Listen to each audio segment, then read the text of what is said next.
Hello.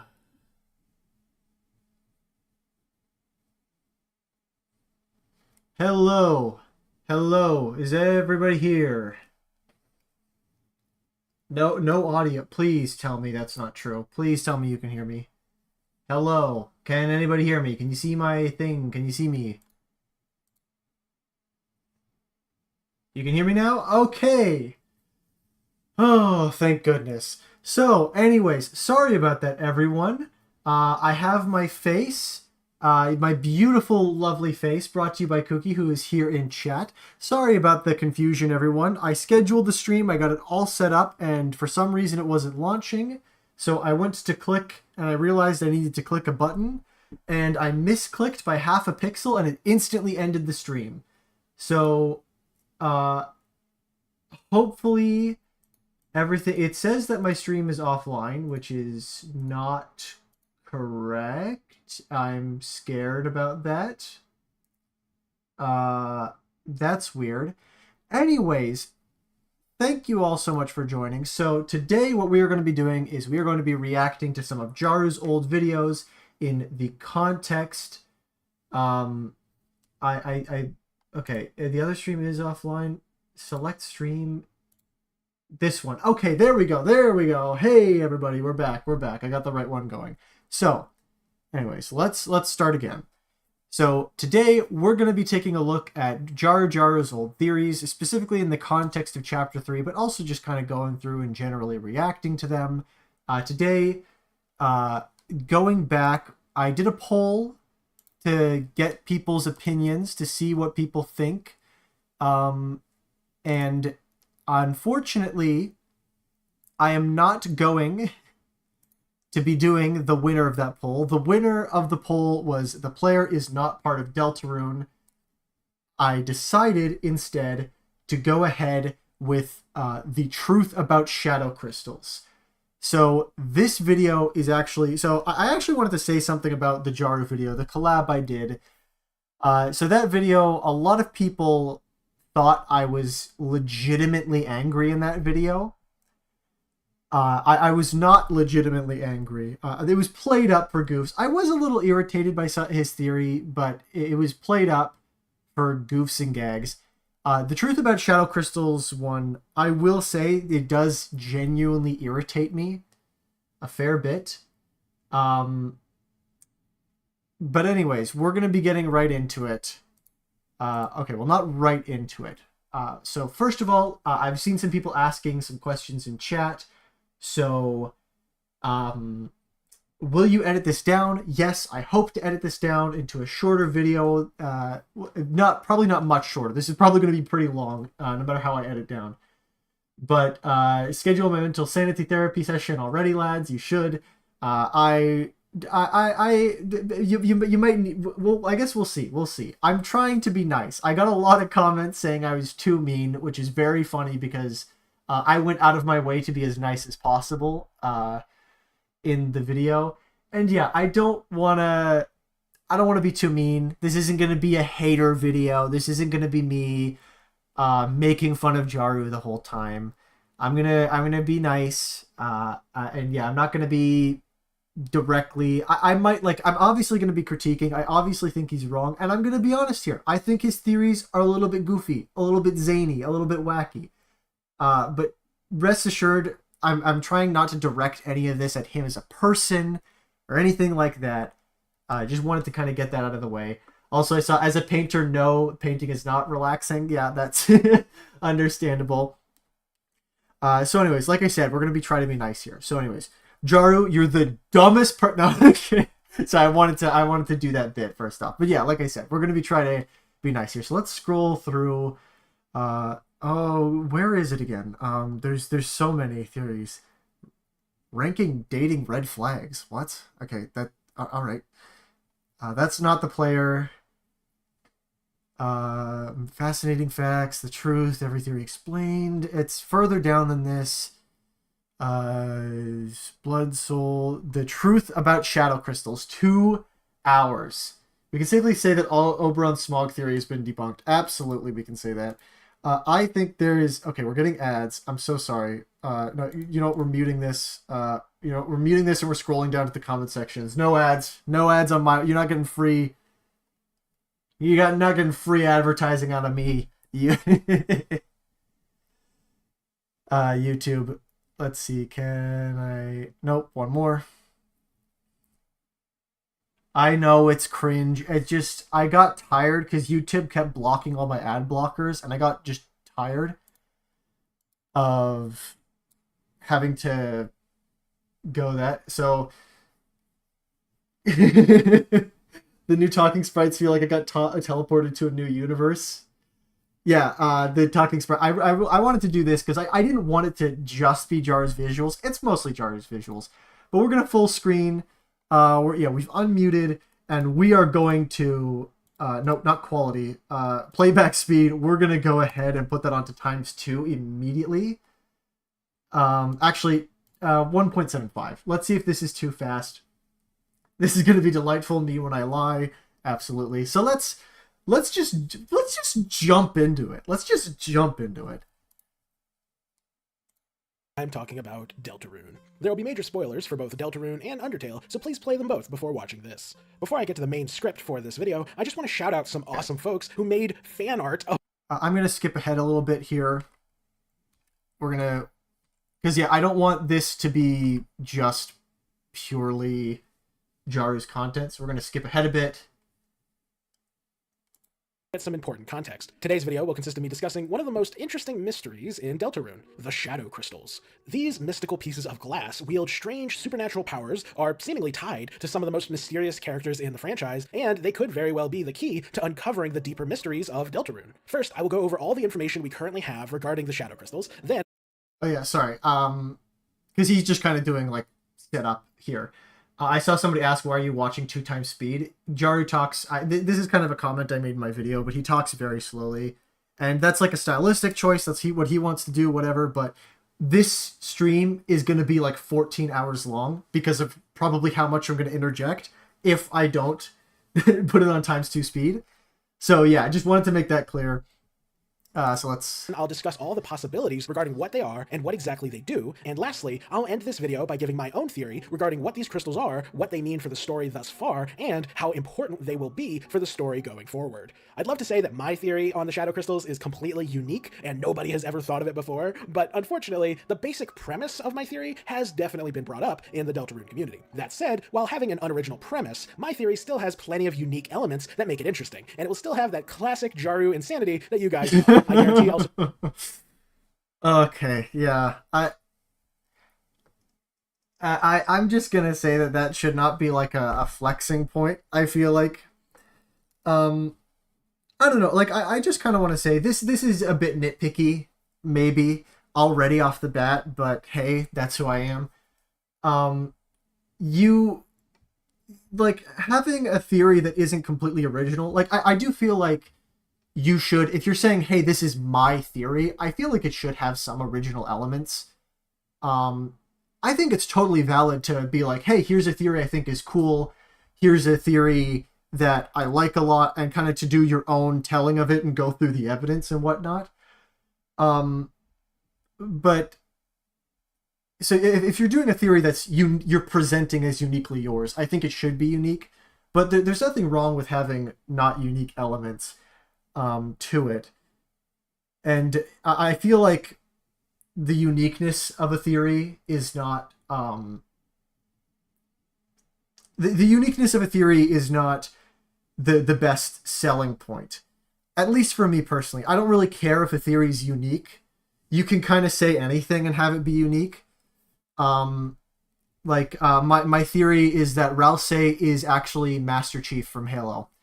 That's a pretty unique theory. It is not a lot of grounding, though. Again, maybe I'm being nitpicky right off the bat, but if you aren't here for nitpicking, then what are you here for?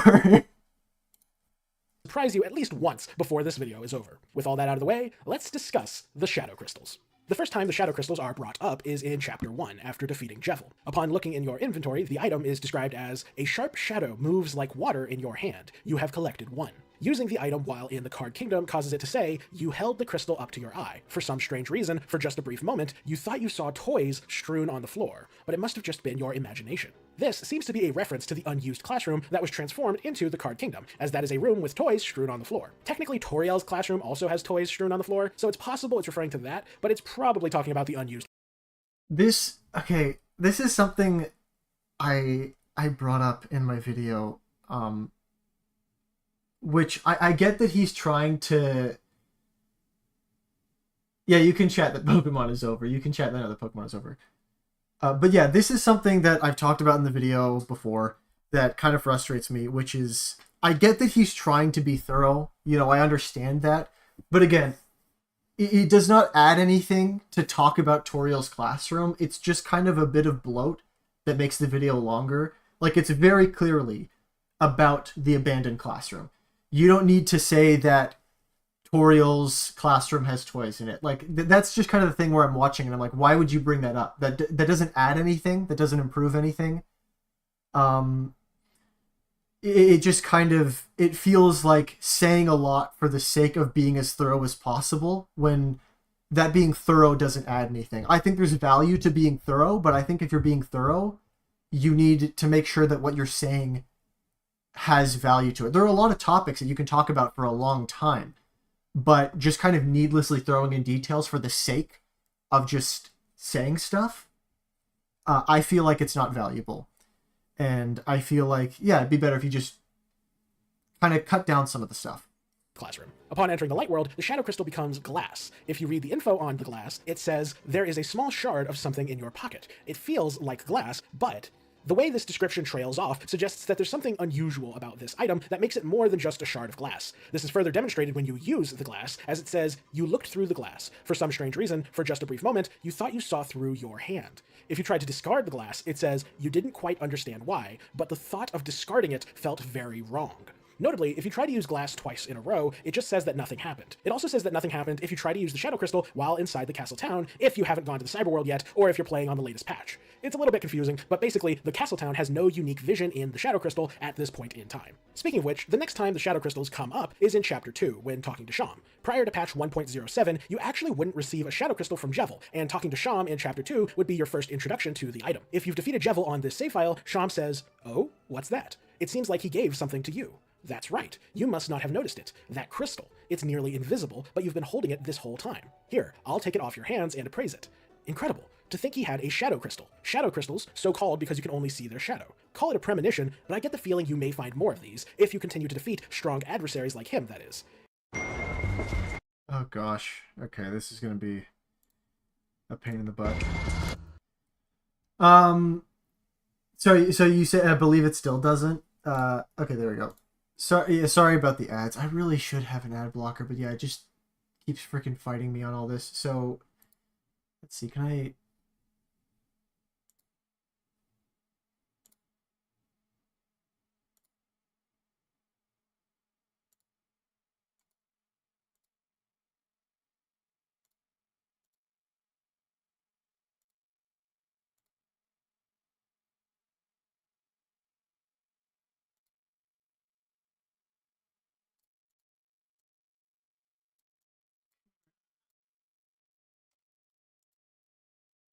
See, hopefully that works.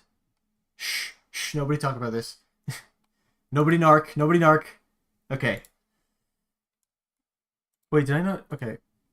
Yeah, he's just reading dialogue here. He's reading more dialogue here. This is very interesting dialogue for a variety of reasons. For one, it gives you this description of the crystal that defines it as being invisible and yet still casting a shadow. That is fascinating because that's not how glass... Oh gosh, this part. I remember this part. Yeah, he's gonna go ahead and explain why in physics, like why it's physically impossible for it to be completely transparent and to cast a shadow.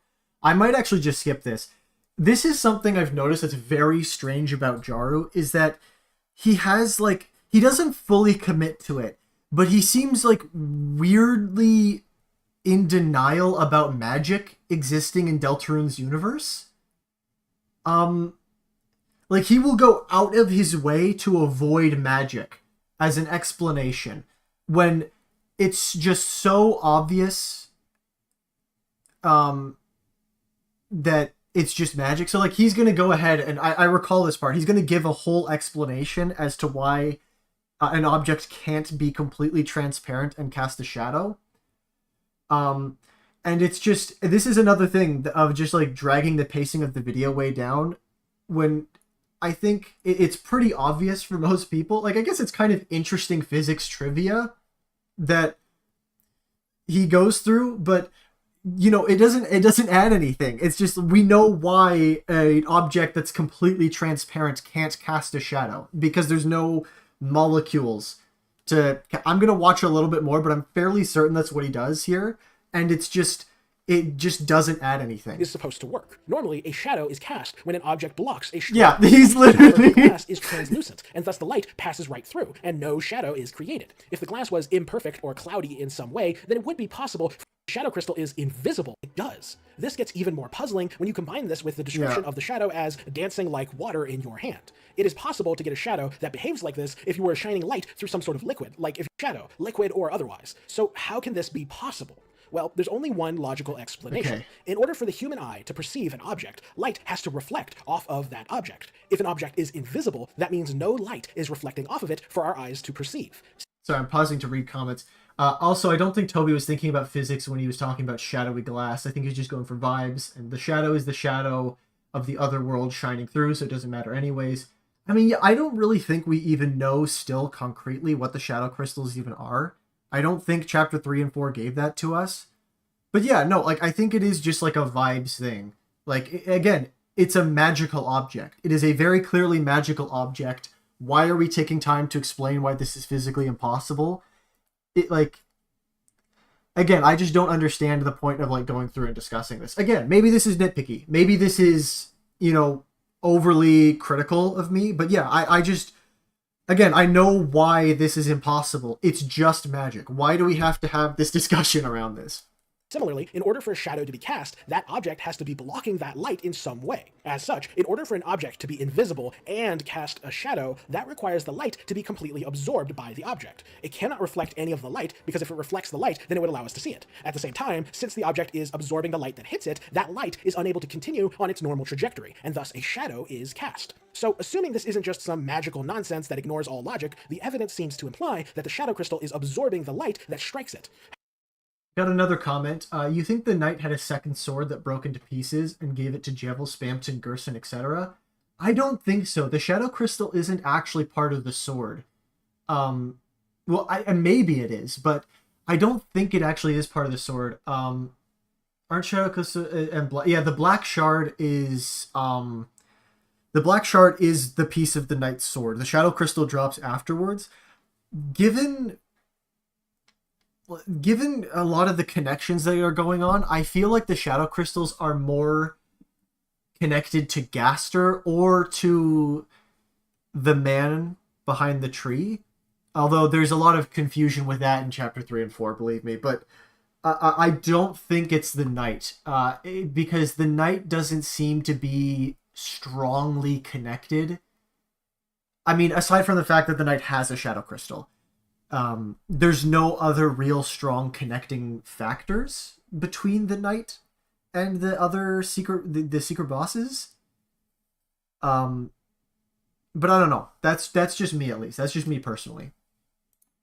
However, there's an issue with this explanation. If an object absorbed all the light that hit it, it would not be translucent like glass. It would be pitch black. If the shadow crystal was simply a black hole that absorbed light, you wouldn't be able to see through it. It would just be a black, crystal-shaped object sitting in the palm of your hand. But yeah, so yeah, this is him explaining again why it's physically impossible. I'm gonna skip ahead a little bit more. So something funny, when an author does the magic trick, you want to take a guess why they use besides laziness, because it doesn't have to work to make sense if it's magic. We don't have that IRL. Who cares? Exactly. Like I this whole explanation, we're up to 9 minutes in this video. Intro, perfectly fine. Talking about fan art, that's perfectly fine. Shadow Crystal's recap, perfectly valid to make sure everybody's on the same page. But pretty much this physical properties analyzed. This whole section, 6 to 14 minutes. What are we doing here? Like, this could have been a I think some of this is useful to kind of talk about the strange properties of it, because that's going to tie into the theory, but still, so much of this just doesn't add much. Also, somebody said if the shadow crystal, Angelo's random fact said, if the shadow crystals don't come from the night, then how come their sword is made of the same material? I don't, unless I'm misremembering, because again, I think the black shard is the piece of the sword. I don't know if the shadow crystal is part of the sword. I think they might drop it as well, but I don't think it's necessarily part of their sword. I think it's possible that the I think it's possible that the knight was also visited by Gaster. That could be possible. It could be, well, because Spamton does mention the knight, so it could be that maybe the knight appeared and gave all of them away. But there's a lot of different strings here. There's a lot of different strings, and I kind of think it's still hard to tell. I wouldn't be opposed to that. I wouldn't be opposed to that. But anyways, let's keep going. Three characteristics that seem to contradict each other. 1. The crystal cannot be seen, and thus light cannot be reflecting off of it. 2. The crystal casts a shadow, and thus the natural light must be getting blocked by the crystal. 3. The crystal is translucent, which means the light must be passing through the crystal. All three of these characteristics cannot be true at the same time. If 1 and 2 are true, then the crystal would be pitch black instead of translucent. If 1 and 3 were true, then it wouldn't cast a shadow. And of course, 2 and 3 can't be true at the same time in any circumstance, as casting a shadow and being translucent are opposite concepts. So, what is the solution? Well, if all three of these can't be true at the same time, then that means one of them simply is not true. Or it's one magic. Of these characteristics or it's just magic. Exist, and we are simply misunderstanding something about the crystal. Thankfully, we know exactly which of these characteristics isn't true. Naturally, it's number 3. The crystal is not translucent, and we know this because of what happens when Chris actually tries to look through said crystal. Whenever they try it, they end up seeing something that shouldn't be there. In the Card Kingdom, they see toys strewn on the floor. In the Cyber World, they see the computer lab. In the Light World, they see through their own hand. And if you have Susie with you, you see her glaring coldly at Chris, when in reality, she was happily smiling at Chris. If this crystal was truly translucent, then it would show you what's on the other side of the glass and nothing more. The fact that it's showing Chris completely different imagery than what is actually there means that Chris is not seeing through the crystal. It is instead constantly projecting imagery that looks very similar to its surroundings, which gives the illusion of it being translucent. The crystal is... Like, again, this, I don't understand why we need to have, I don't know, like, maybe saying it's magic is kind of just, you know, boring, uninteresting answer, but it's not important at all to the core thesis.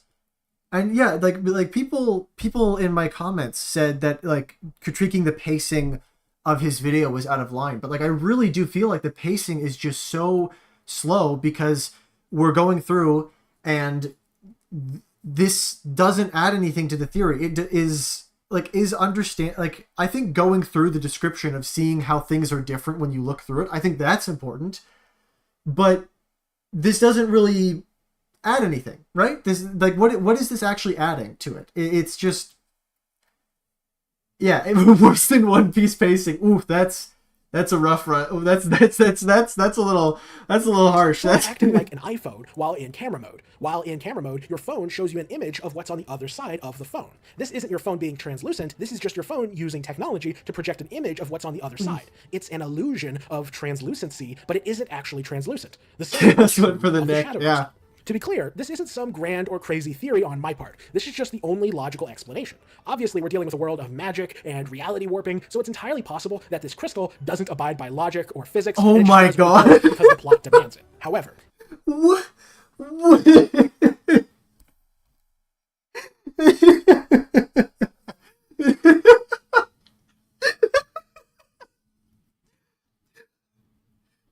Oh my gosh! Oh my gosh! Sorry. The only logical explanation is that Birdley is carrying 7,000 pages of homework that he throws at you. The homework, the A+ papers that he throws at you, those aren't magic in any way. He just carries with him all of his homework and then throws it at you as weapons. Like, oh my gosh. Okay. Like, Again, like it's just like that's silly to me. This is a universe with magic in it. Why? Again, this is what I talk about. It's so weird that he denies the existence. Like, well, okay, he doesn't full on deny it. He just, and this is the same thing with his "What is Ralsei" video, where he spends this time talking about, like trying to avoid teleportation as an answer. Why? Why are you avoiding teleportation?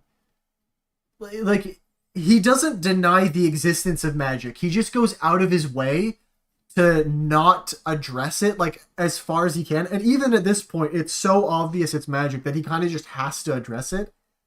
But I don't know, it's just strange. You're like talking about a game where magic factually exists. Like, it factually exists in Deltarune's universe. Like this is like levels of Reddit atheism. I'm I'm sorry. I'm teasing a little bit. I apologize. It's just, I find it very strange that that's kind of the approach he's coming from. Um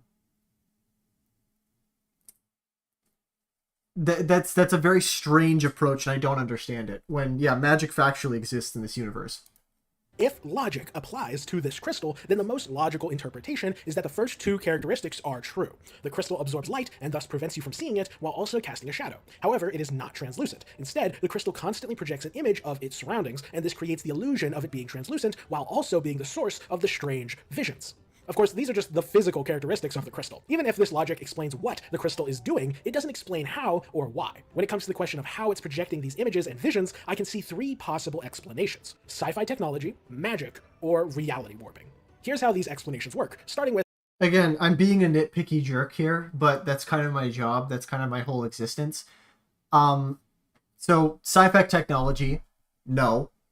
I'm not even gonna say anything else. No. This is a world with magic in it. I guess to be a little bit more fair, there is some sci-fi stuff that goes on. Like the cyber world. It's kind of magic, but kind of technology. So, you know, I won't actually. I see some people reacting sci-fi tech and Deltarune. Yeah, well, the cyber world, the cyber world. The whole thing is like kind of sci-fi stuff. It is magic, but it kind of leans into, like, I could see it being theoretically possible. It is just magic. It is just magic. But 3 reality warping, again, maybe I'm nitpicking, maybe I'm being unfair, but reality warping isn't a third category. It's like a subset of either sci-fi or magic. Like, right? Like, maybe I'm just being unfair and nitpicky, but I feel like reality warping is something that occurs in a sci-fi or magic context. Like, reality warping can happen in sci-fi. It can happen with magic. It's not like a third category. It's just one of the two. So I don't fully understand. Again, whenever he like categorizes stuff, he kind of has the one, and I that's why I'm getting the feeling that this is what he's gonna go with, because he's like sectioned off this in special one. Sci-fi technology. The idea of creating technology that renders you invisible is a fairly common trope, with the specific idea of an invisibility suit being especially popular. Fictional characters like the Predator and Solid Snake use this technology, but more importantly, people in real life have made electronic society. This alternative, like, maybe this is some magic in some way. Maybe they act as a sort of crystal ball that shows you visions of some sort. And lastly, it could be that this object isn't technology or magical and is instead some sort of glitch in reality. Like, maybe this is some sort of strange material that warps time and space in order to show you... Again, that could work in sci-fi or... Yeah, there's a lot of fluff in this. Interesting and all, but which of these explanations is the truth? Well, that's the tricky thing. In most other settings, you could probably dismiss one or two of these as not making sense for that world. But in Undertale, and by extension Deltarune, we saw examples of all 3 of these phenomena at different points. No, the Undertale favoritism. It's back. It's back with a vengeance. It's back for revenge. I have his video sped up, by the way, as context for people who just joined. Oh, you want to play on 1x speed? You want to play on 1x speed? You want to hear normal speed? Okay. whether these options are possible in the Deltarune setting. We know that they are. The question is, which of these phenomena are the shadow crystals most tied to? But in order to understand that, we have to understand... Stop, speed it up again. No, yeah, like...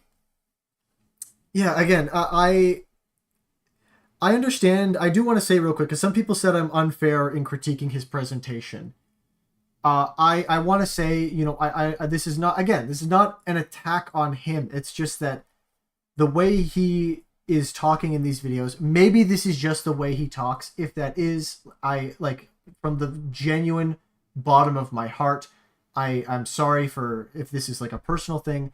But to me, it sounds like he's putting on a presentation voice. It doesn't sound like his... I've heard his live streams a little bit, his blind reactions. I don't think he talks like this exactly in them. And it sounds like he's just really drawing out every sentence and every... He's drawing them out as much as possible. And again, it just obliterates the pacing. Like, this video could easily be an hour. You could easily get this done in an hour. And so we're on back up to 1.75. Okay. What exactly the shadow crystals are showing us. If we can figure out what the nature of these visions are, that could be a vital clue in figuring out what the crystals are and why they work the way that they do. So let's look at these visions in a little more detail. In total, we have 5 different visions. It showed the toys strewn on the floor in the Card Kingdom. It showed the computer lab in the cyber world. It showed nothing in the castle town. It let Chris see straight through their hand when Chris was alone, and it showed Susie glaring at Chris coldly when they were together. So here's the question of the hour. What are these visions? There are a lot of possible answers to this question, but don't worry, we'll be covering all of them. I asked the community what their best guess list of theories. The crystals show truth. The crystals show lies. The crystals show the opposite of what you're looking at. The crystals show whichever world you're not currently in. The crystals show the public's perspective. The crystals show Chris's perspective. The crystals show the player's perspective. The crystals are being controlled by I'm to drive you. He's gonna go through all these in more detail later, so I'm just skipping ahead. And obviously a lot to analyze. But since I already made a 3-hour video analyzing knight candidates, I think I can handle this analysis as well. That said, I think we need to have some sort of standards that an explanation needs to meet in order to be considered a likely option. Namely, I think there are a few questions that need to be answered. For one, a detail I have yet to mention about the shadow crystals is that if you fail to collect Spamton's crystal and talk to Sham, they say that defeating someone who holds a... Okay, here it is. Here it is. Here it is. Okay. So, first of all, a couple things. I don't disagree with him going through to create the ground rules. I don't think he's going to rule any out, much to my... Well, he has some that he only talks about for, like, barely any time. I kind of wish he would just cross them out, because there are some that are immediately done. But this is the part of the video that genuinely irritates me. This is, in my opinion... Now, I have not caught up with the more recent Jaru videos, so there may be worse points there. But in my opinion, this is the worst point Jaru has ever made in a video. This is the weakest point he's ever made, in my opinion. Shadow crystal is no small feat. This suggests that the shadow crystals provide some sort of meaningful advantage when it comes to combat or conflict in general. The crystals give no apparent combat benefit to Chris, Susie, or Ralsei, which implies that whatever advantage shadow crystals provide is tied to the visions that they give you. So that's the first requirement that these explanations need to meet in order to seem viable. So, that point right there. This point, he's gone on to defend... I'm actually going to open up the comment section. I'm going to read here. I've seen a lot of people critiquing my combat effectiveness sticking point, so I'll go ahead and pin a comment so I can stop repeating myself in the replies. Sean meant that you have to be powerful to acquire Shadow Crystal, not the Shadow Crystal makes you powerful. I disagree. Not only did I argue that crystals don't make you powerful, they just give you an edge in a fight, but also Spamton was a normal weak Darkner, both before and after finding a Shadow Crystal. It wasn't until he got the Neo form that he became strong. He also just stumbled across the crystal, so strength wasn't a factor in its acquisition. Sham speaks in riddles and can't be taken literally. Have you read his dialogue? He's one of the he's one of the straightest shooters in the game. Jevil and Spamton talk in riddles. Sham explains in clear, precise terms what shadow crystals are and what happened to Jevil. Gives specific tips about how to... So anyways, the crystals granted... So anyways, I I agree with him saying the crystals disagree. I agree with him when he says that the crystals don't grant a direct power boost. Um, uh,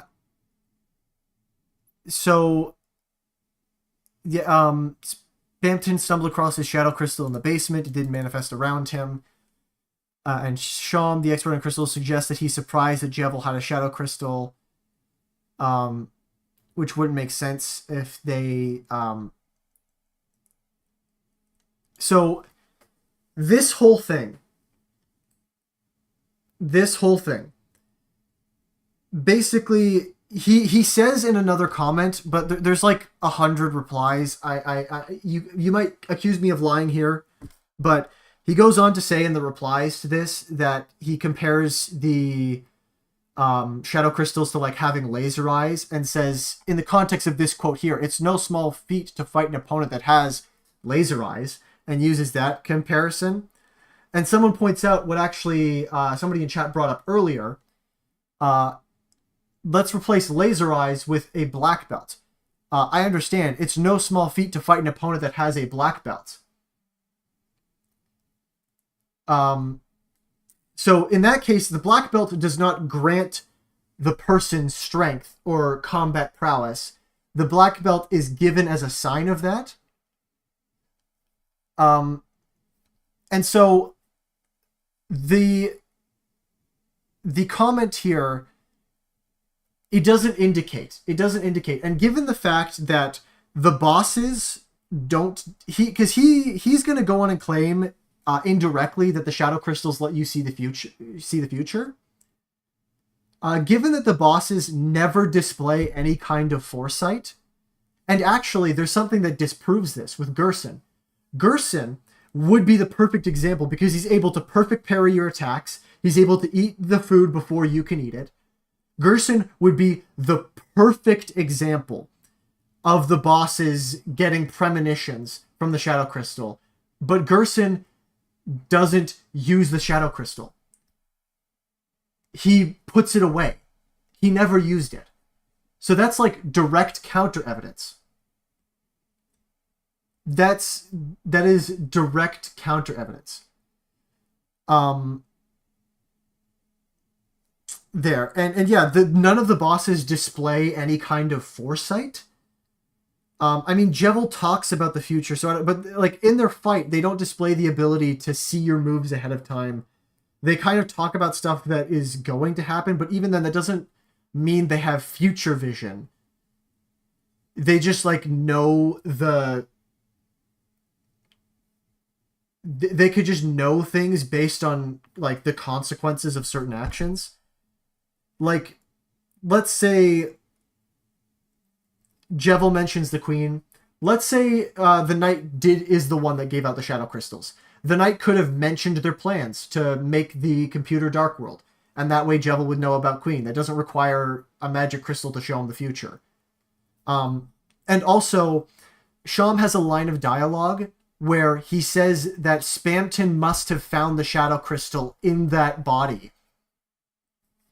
Now he's going to go ahead and say that Spamton was normal, weaker Darkner. It wasn't until the Neo form he became strong. So the Neo form is strong. The Neo form had the crystal.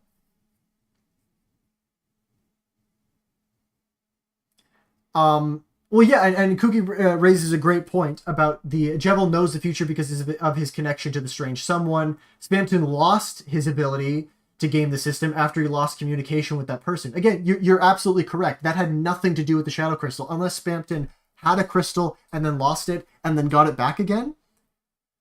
And the reason why I say this is the worst point he makes is that the ultimate theory he ends up going with, his theory, this being false. His idea that he puts forward here, that the shadow crystals give you a combat advantage by letting you see the future. I'll fully admit it would help with his theory. It would be evidence for his theory if it were true. But it being false is not evidence against his theory.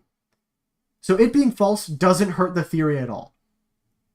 Like, I'm trying to think of a good example. But, like a good comparison. Um, but yeah, essentially, this statement being false, it doesn't hurt his theory. And for some reason, he has chosen to die on this hill, even though it is just, in my mind, still, even after the new chapters, blatantly untrue. Because again, Gerson would be the perfect example, but he actively refused to use the Shadow Crystal. He is the perfect counter argument. Gerson, because like I said, none of the other secret bosses display any ability to predict the future. Gerson, however, you could easily interpret his actions as him being able to predict the future, and yet he is the only one that refused to use the Shadow Crystal, refused to take it. So that's like the perfect debunking in my eyes. Especially now, again, I'm not going to be too harsh on him because this is a pre-chapter 3-4 theory. So I'm not going to be like, Jaru, you should have used one of those shadow crystals to see the future. Like that's not my point. Just again, I don't know why he insists on dying on this hill because it doesn't actually harm his argument to have it be false. This isn't required for his argument. It just is like mildly helpful. So anyways, we're going to continue. Need to provide an explanation of how the shadow crystals could make... Actually, I'm sorry. I just wanted to say, like, another thing that in the comments here, I could try scrolling, but again, 178 comments. If you disbelieve me, that's fine, but I assure you it's in there. One of the things he says that kind of really got to me was he's talking about this line of dialogue, Sham's line of dialogue, and people are talking, like I said, there is blatantly no evidence that they let you see the future. You could like maybe interpret something as that, but there's no evidence that they let you see the future. But he says that that's the only possible way to interpret this line. And he outright says the context doesn't matter. And says that this dialogue has only one way to interpret it. And he says that he's not going to let people tell him that he can't read English, that he doesn't know English. And that's like, that's just how language works, though. Not just English, but any language. French, Russian, Klingon, Pig Latin. Every single sentence changes its meaning depending on the context. And so to see him say that the context doesn't matter, just to me was really informative of how he approaches how he approaches theories, and why I am talking about this, even why I decided to talk about this, because that to me, when you're making a theory, you're trying to understand the game and to read the dialogue and interpret the context of the dialogue and determine what's next. And to say the context doesn't matter is just like, I don't know, to me that kind of takes the fun out of theorizing. If you're not even going to care about what the game says, if you're not even going to care about the context. And so this is why I talk about it. This is why I feel like it's important to discuss. So anyways, we're going to continue. I know I've derailed for a very long time. We're only 20 minutes in, and the stream's been going for like 40 minutes. But we're going to continue. You more capable as a combatant. The second requirement is that the explanation needs to explain these visions in a way that makes sense and is consistent across all the visions. If an explanation only makes sense for a few of the visions, that's not good enough. These are the requirements that matter the most, although there is one additional requirement that I'd like to discuss. Namely, it's possible that the visions provided by these crystals are responsible for driving Jevil and Spamton insane. So if an explanation can address how these visions drove them mad, then that would contribute to the likelihood of the explanation being true. That said, since we don't know for certain that the crystals are responsible for driving those two insane, I won't consider this requirement to be absolutely necessary. Although, if a theory does address their insanity, that will certainly boost its chances of being correct. I will now go through all 30 of these theories, explain how they work, what evidence supports them, and some potential shortcomings with these interpretations. By the end of this, I should have trimmed this list down enough to give us a better idea of what explanations make the most sense. So yeah, I kind of agree with most of that. I don't know. I'm not going to say too much else, but I just kind of want to. I don't want the video to just be him talking for like 80% of it. and me just chiming in occasionally. So yeah, I will say that I like his approach for the most part, although I do think there's a lot of these that he should have just ruled out immediately and not talked about. But that's the Jaru style, is to have long discussions about First off things is that the are crystals show false and you know are truth, false. which holds the idea that the shadow crystals show you the truth about whatever it is you're currently looking at. The main evidence for this theory is the Card Kingdom and Cyberworld visions showing the unused classroom and the computer lab, respectively. These are the true forms of these dark worlds, so that evidence makes sense. Why the crystal doesn't show the supply closet when used in the castle town is a little unclear, but I guess you could argue that the supply closet was too dark to see anything, or maybe the Grand Fountain prevents you from using the shadow crystal while in its vicinity. It's a hole in this theory, admittedly, but the lack of a castle town vision is a hole in most of these theories, so I won't be too harsh. That said, where truth theory becomes a little, oh, what's a good word for it? I just can't think of it right now. It means suspect or unreliable. It starts with Oh a my D. gosh. Can't think of it. Oh well, where truth theory becomes a little questionable is when it comes to the light world visions. Seeing through Chris's hand could be revealing some profound truth about the nature of Chris, or about the nature of the entity that is controlling Chris. Maybe seeing through their hand is showing that Chris isn't a real person, and that they are simply a hollow puppet to be controlled by the player. Or maybe it's showing that the player isn't a real part of this world, and that's why we can't see ourselves. It's honestly a bit of a stretch, but you could still spin something with this vision. However, where this option feels especially questionable is with the Susie vision. If the Shadow Crystal I'm actually gonna skip this because maybe he'll say something I disagree with here, but it would feel especially nitpicky, so I'm gonna skip ahead a bit. Because yeah, I just genuinely agree with this. I think that these are all pretty decent points. I might disagree with some of the core fundamentals of some of the stuff he says. He's probably gonna bring up Jevil and Spampton and the granting power. But well, Peanut, I will say I think he's just True Peanut says Chris is a hollow puppet. Chris is literally a whole ass character. Chris can take out the soul. I think that Jaru is playing devil's advocate, or perhaps rather Jevil's advocate. That was terrible. But yeah, I don't think that's Jaru does think the player isn't part of this world, so I don't know, who knows, but I'm gonna skip ahead a bit because I pretty much agree for the most part. I could mildly nitpick some stuff, but I'm not gonna be super ultra nitpicky. I'm not going ultra Next is the instinct crystals nitpick. show lies. This is the opposite of the last theory, and thus the main evidence is primarily supplied by the light world visions. Namely, Susie was clearly not glaring at Chris coldly, so that could be a lie. And Chris was clearly there holding the crystal, so the crystal making it look like Chris's hand wasn't even there could also be. I actually think I'm just going to skip it. I might end up skipping a lot of these because this is just so bad that, again, why is this here? That'll be my critique. Why did you put this here? This is so obviously bad. You know what I'm going to do? I'm going to skip to other world theory because opposite theory is just whatever. Like, I'm skipping ahead. Next is the crystals show whichever world you're not currently in. This theory is most strongly supported by the Cyberworld and Card Kingdom, as those show the light world while you're in the dark world. However, if that were the case, why does it not show anything for the castle town? Even if you just said you saw a dark room, that would be something, but the text acts like it just doesn't work. Furthermore, it really doesn't make sense for the light world visions. Chris seeing through their hand seems to make sense at first glance, as they clearly don't exist in the dark world at the time of this vision, but why would it just let Chris see through their hand? This implies the crystal is showing the same environment that Chris is currently surrounded by in the light world. If it said that you saw darkness or nothing, that would be one thing. But if it specifically let Chris see through their hand to the world around them. Okay. Sorry, I'm getting a bit ahead of myself, but I'm kind of wondering if this will also be a nothing burger, because I'm noticing these two are pretty short, which makes sense because they're nothing burgers. But this one's a little longer. And so, like, I'm trying to... What is he going to talk about here? What is he going to say? And that implies that it's not showing any sort of dark world. This theory makes even less sense with Susie, as she's not currently in the dark world either, and yet it still shows her standing there. This difference between how it handles Chris and how it handles Susie seems to directly contradict the idea of it showing whatever world you're not currently in, as the outcome should be consistent between the two. I'm skipping this. I'm skipping this one as well. I feel like I'm going to end up skipping almost all of these because, like, what is the point of this? Again, why did you talk about these first three? They're such nothing burgers. You could have just been like, okay, we're going to skip ahead here to showing the list, right? You could have just looked at this. Well, he says truth theory. Okay, whatever. But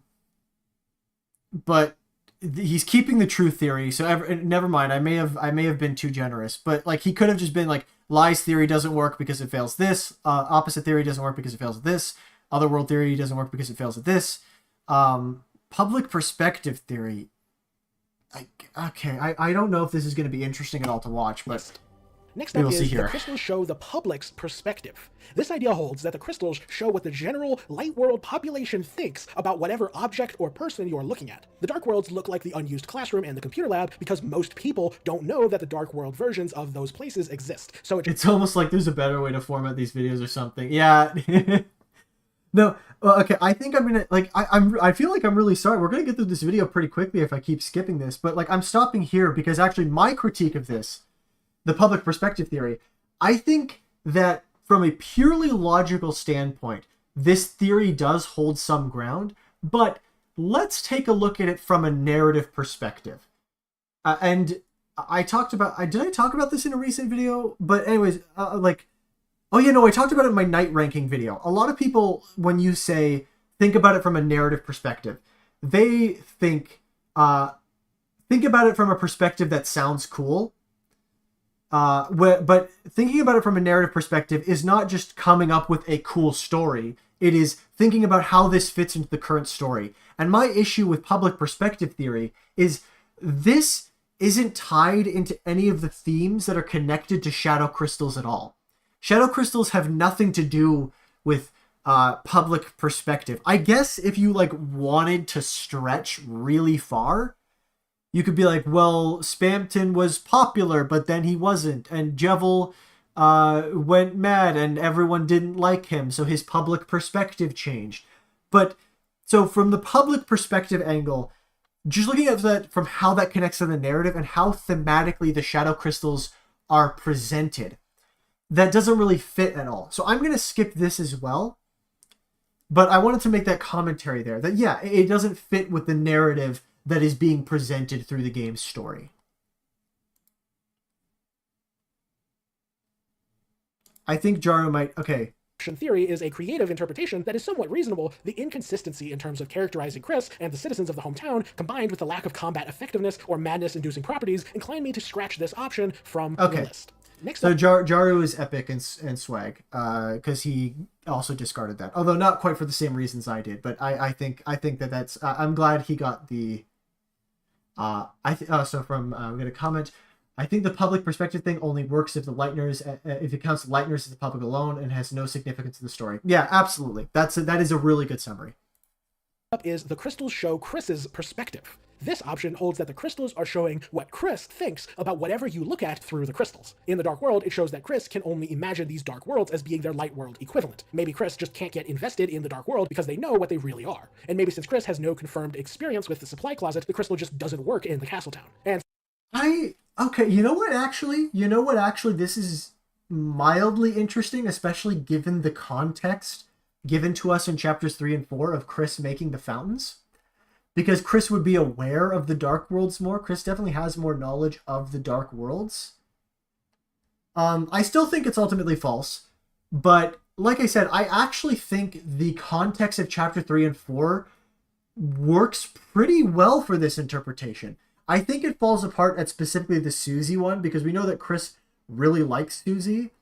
I guess you could say maybe it's their fear of Susie hating them for finding out what they did, or something along those lines. So this actually was strengthened a bit. I still don't fully agree with it, but yeah, I think that chapter 3 and 4 strengthened this theory, actually.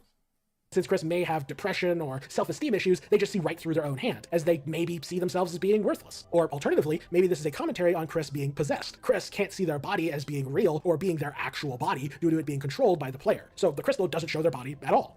It's a little bit of a stretch, but it's not inconceivable. However, what definitely doesn't make sense, and actually seems to contradict this theory entirely, is the Susie vision. This vision would imply that Chris views Susie as being this angry and cold person who secretly hates them.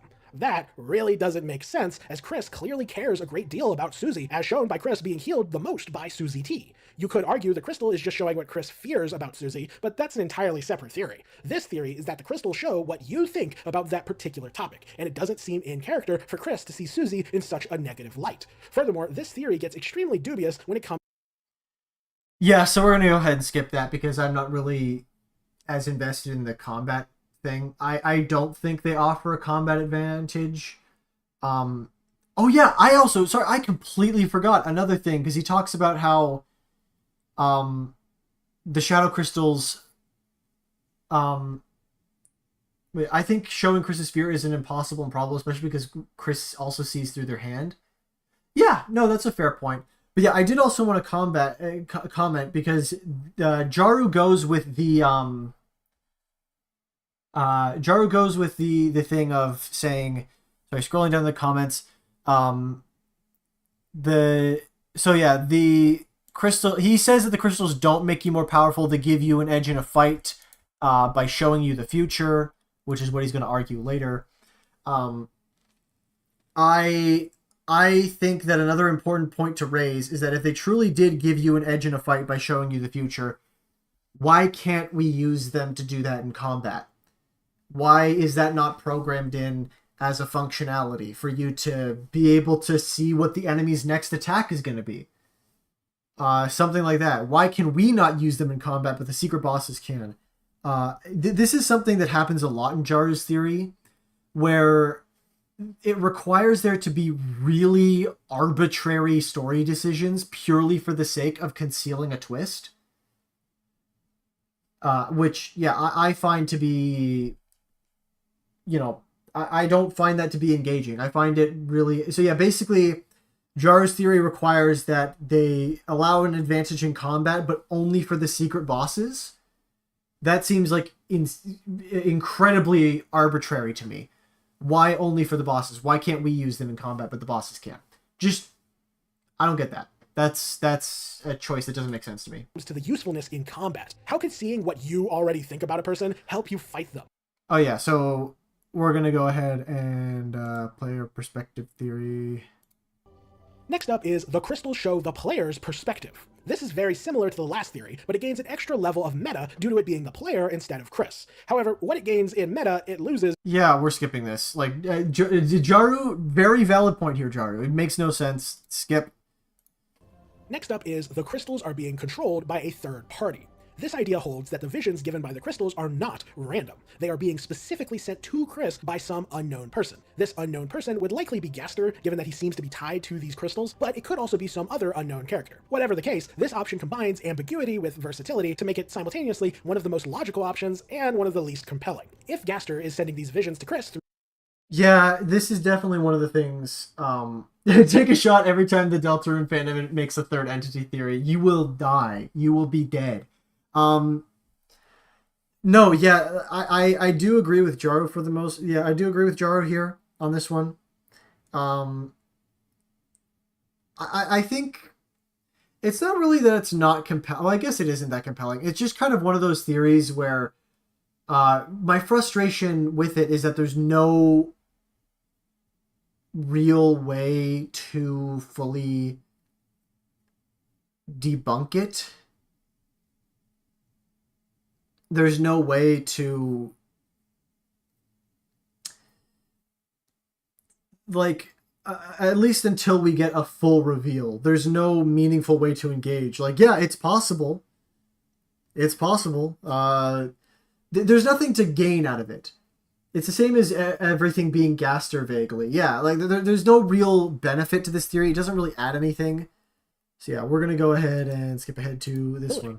Next up is the crystals show the past. This option fits almost every single piece of evidence. Susie was angry and cold in Chapter 1, so this vision is an accurate depiction of the past. The empty classroom and computer lab were regular rooms before becoming dark worlds, so once again, this fits the bill as a vision of the past. The whole deal with the crystal not showing anything in the Castletown is a little hard to explain, but it could be showing that the Castletown and or supply closet haven't always existed. Or it could just be that it's showing a vision of the supply closet while it's too dark to see. Again, the lack of a vision for the Castletown is a hole, but it's a hole in most theories. And lastly, the vision of Chris seeing right through their hand could make sense in a number of ways. It could have some profound meaning in which it reveals that Chris hasn't always existed and was artificially added to this timeline. Or in a much more mundane option, it could simply be pointing out that Chris hasn't always lived in the hometown. Remember that Chris is a human and was thus adopted by the Dreamer family. Well, it reminds me if I asked if Gaster and Tree Person are the same, because I think I missed a bunch of theory advancements on that front. There's given the new egg rooms in chapters 3 and 4. Well, I guess the man doesn't even really, he kind of appears, but not really in those.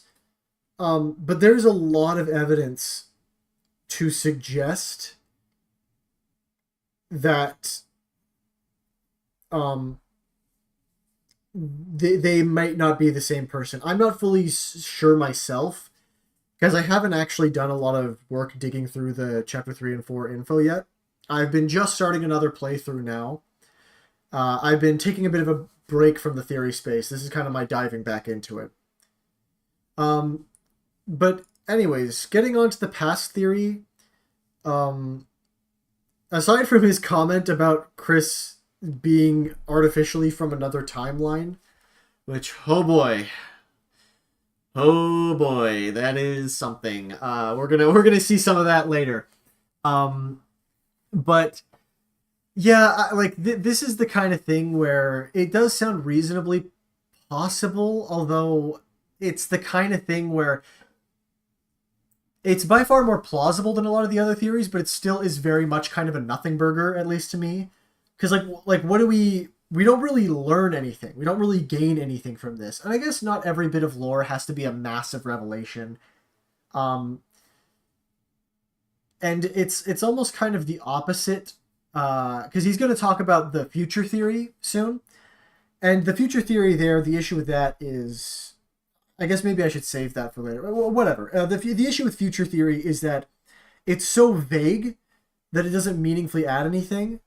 And as of yet, none of the future visions have really become true. So, like, Susie hasn't gotten angry at Chris. I guess there's some you could debatably consider her being angry. Um, it seems the Eggman is the same person that wrote the mysterious Valentine's letter and not Gaster. Yeah, there's some complicated stuff going on there.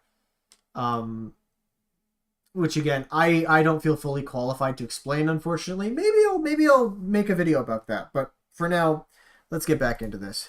As such, there was a point in the past where Chris didn't live in this town and thus wouldn't be part of this town's history. This theory also works for explaining how Jevil and Spampton were driven mad, as it's entirely possible that the crystal, by showing some specific vision from the past, revealed a terrible secret that drove Jevil and Spampton insane. So far, this theory seems to make perfect sense. However, where this option hits a roadblock is with the combat effectiveness. Knowing things about the Yeah, again, he's gonna so he hitches it all on the combat effectiveness again, which whatever. We're going to future theory. after these visions were had. However, every other vision only makes sense if it's visions of things that have yet to occur. Seeing Susie angrily glaring at Chris would suggest that Chris is going to have a falling out with Susie, and while Yeah. You know what? I'm actually going to skip future as well. We're just going to skip ahead because, like I said, the future stuff is too vague, and so far none of these so-called predictions have come true, so I think it's fairly reasonable. He's going to talk about how the future vision would give massive combat advantage. Again, we've kind of talked about already how I think that's a really bad point to talk about how the shadow crystals give a combat advantage, because they just don't.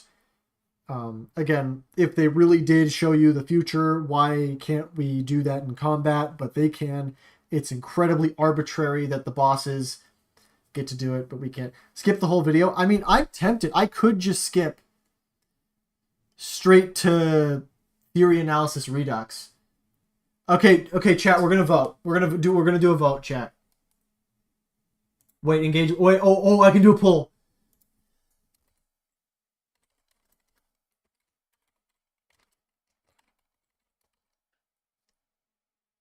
Theroy?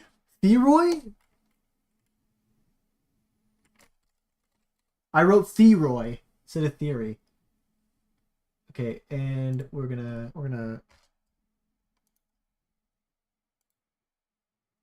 what?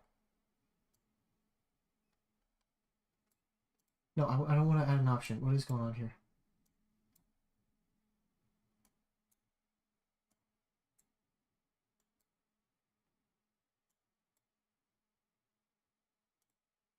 Start poll. Here we go.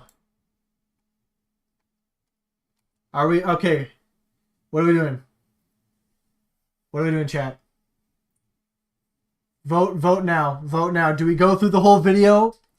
Or do we just skip right to the theory? Because I mean, we're only an hour in. If we skip right to the theory, I could like just get another video in. I could hop in and do another video.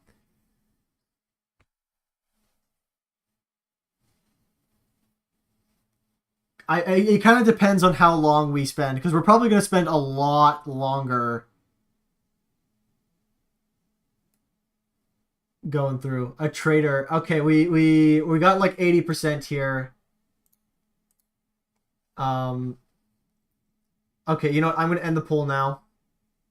Oh, there's 7 viewers and only 5 votes. So you know what? I'm gonna give another minute. If you're just a lurker and you don't want to vote, that's totally okay. But I'm gonna give another minute.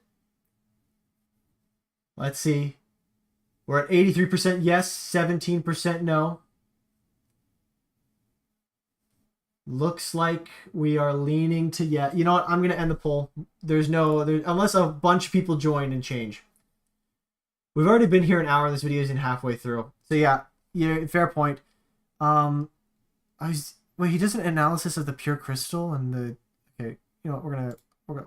We're skipping. The first is the pure crystal. This item is only mentioned once in-game when it is shown as an item needed to craft the twisted sword in Malleus's shop. If we look into the game files, we can find this description of the pure crystal: the shadow purified by the cat. Now, this almost certainly confirms that the pure crystal is a purified version of the shadow crystal, which is why it's important for this video. As for who this cat is, there are several cats in Deltarune, including potentially Spamton, but the most likely cat that this could be referring to is Sham, as not only are they a cat, but they're also the only character to talk about the shadow crystals. Furthermore, Sham specifically says that they can stitch together something incredible for us if we bring them shadow crystals, so it's quite possible that the incredible thing they're talking about is this pure crystal. This, in turn... I kind of think that this could be bait, and that Sham will make you something else, and that Friend will maybe make you the pure crystal to craft the twisted sword. Because Friend, with the new Chapter 3 sword route, kind of is tied to the weird route in some ways. At least that's how I interpreted it. I don't know. Maybe people disagree. Maybe you think I'm a wacky goofy goober, and that I'm talking nonsense. But at least that's how I read it. So I just kind of wanted to talk about that real quick. I think it could be a bait and switch, and that it's Friend. Yeah, Friend being real. The holy cow, the Chapter 3 start just being like all the sweepstakes stuff is real. I agree with that. Friend is very implied to be the weird route, or at least have a very strong connection to the weird route. Oh, branch out to being Tale of Hell. Yeah, there's some whack stuff going on. May be suggesting that the pure crystal... Welcome back, Alamander. But yeah, we're gonna keep diving in. We skipped ahead a whole bunch. Multiple shadow crystals. That conclusion is uncertain, however, as it's possible that Sham intends to use the shadow crystals to make some other item altogether. Still, the existence of this pure crystal can potentially tell us more about the shadow crystals. You see, the word pure is an interesting term. In the context of fantasy or good versus evil stories, pure would typically refer to the good guys. Similarly, shadow would typically be a concept associated with the bad guys. As such, a surface level reading of this item would suggest that this is somehow a good version of a shadow crystal. However, the issue with this interpretation is that not only are darkness and shadow not considered a bad thing in Deltarune, but more importantly, the shadow crystals are only referred to as shadow crystals because they cast a shadow. It has nothing to do with what they are or whether they're good or evil. So I don't think the good versus evil reading of the word pure actually makes sense. So if we're not talking about good and evil, then what could pure mean in this context? Well, let's look at the dictionary definition. Pure means not mixed or adulterated. Okay, wow. Oh my good lord. Did you miss anything? We talked about we went through some of the theories, but we kind of skipped past them because a lot of these are just nothing burgers that he doesn't even like anyways.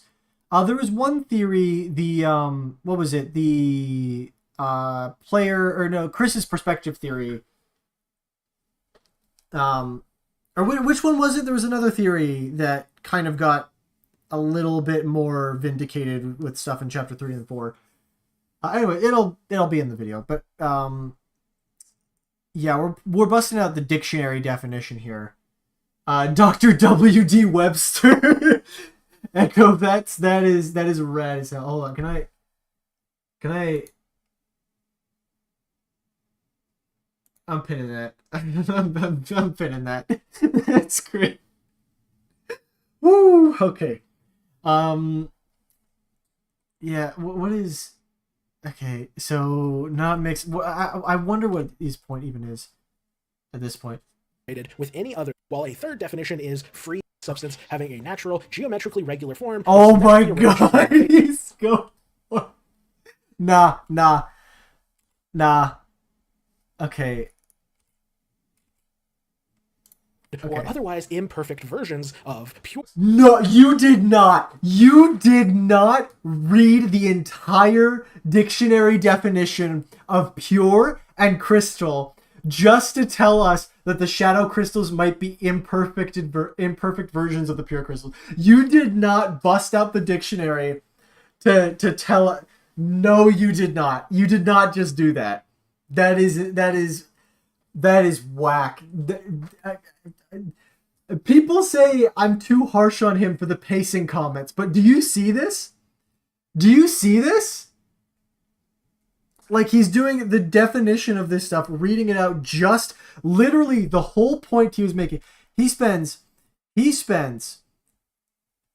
like pure at so 2 minutes. He spends 2 whole minutes defining the word pure, reading through every aspect of the dictionary definition, and then defining the word crystal just to say that it's implied the shadow crystals are imperfect versions of pure crystals. Holy cow. Pure crystals. As such, it seems that in order for a shadow crystal theory to make sense, it needs to explain what a pure crystal is and how it functions as a more pure version of a shadow crystal. Unfortunately, while I'd like to say this revelation pushes us closer to understanding the shadow crystals, it actually really doesn't. You see, no matter which of these theories is true, they all have one fact in common. The shadow crystals only give you a brief glimpse of a vision before they stop working. The visions are so brief that Chris wonders if it was just their imagination. As such, you could easily argue that in all of these theories, the shadow crystal is a flawed version of a pure crystal simply because they only work for a brief moment before malfunctioning. This explanation of what makes a pure crystal pure may or may not be true, but because it works for all of these theories, our newfound knowledge of the pure crystal fails to narrow down the theory list, which is disappointing. Thankfully... Sorry, I had to think for a second there. So all this, maybe he's going to do something else with the pure crystal. Maybe. But all this meant nothing. All that added absolutely nothing to the video. Again, I understand he is trying to be thorough. You know, I can admire that. I can admire wanting to be thorough. But if you have a whole segment that goes on from 1 minute and 29 or 1 hour 29 minutes to 1 hour 34 minutes, so that's about 5 minutes. That's about 5 minutes. That was entirely pointless. Added absolutely nothing. Just to be actively contradicted by him a full 5 minutes later. Holy cow. There's one final piece of evidence that we can use that may save this analysis. The Twisted Sword. The Twisted Sword is created using a pure crystal, which means that if we can figure out what this sword is and what its purpose is, we should be able to use that information to better understand the pure crystals and, by extension, the shadow crystals. So, what is the Twisted Sword?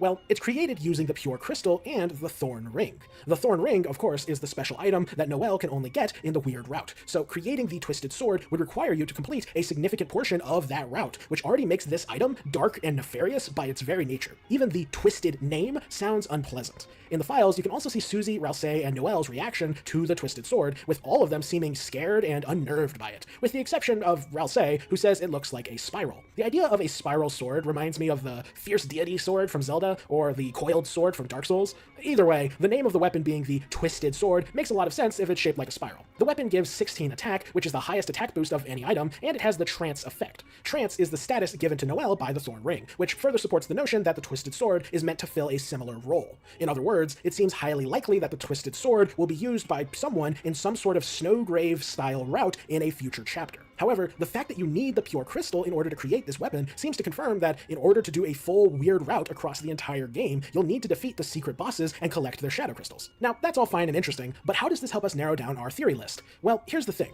Whatever visions these shadow crystals show, they must show a better or more complete or more consistent version of those visions when they become a pure crystal. And whatever I don't understand.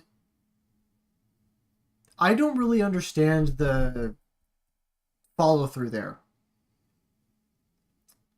I guess he's just assuming, like he really is. All of this is built on the assumption that the pure crystal shows you a more complete vision because the shadow crystals show you part of a vision.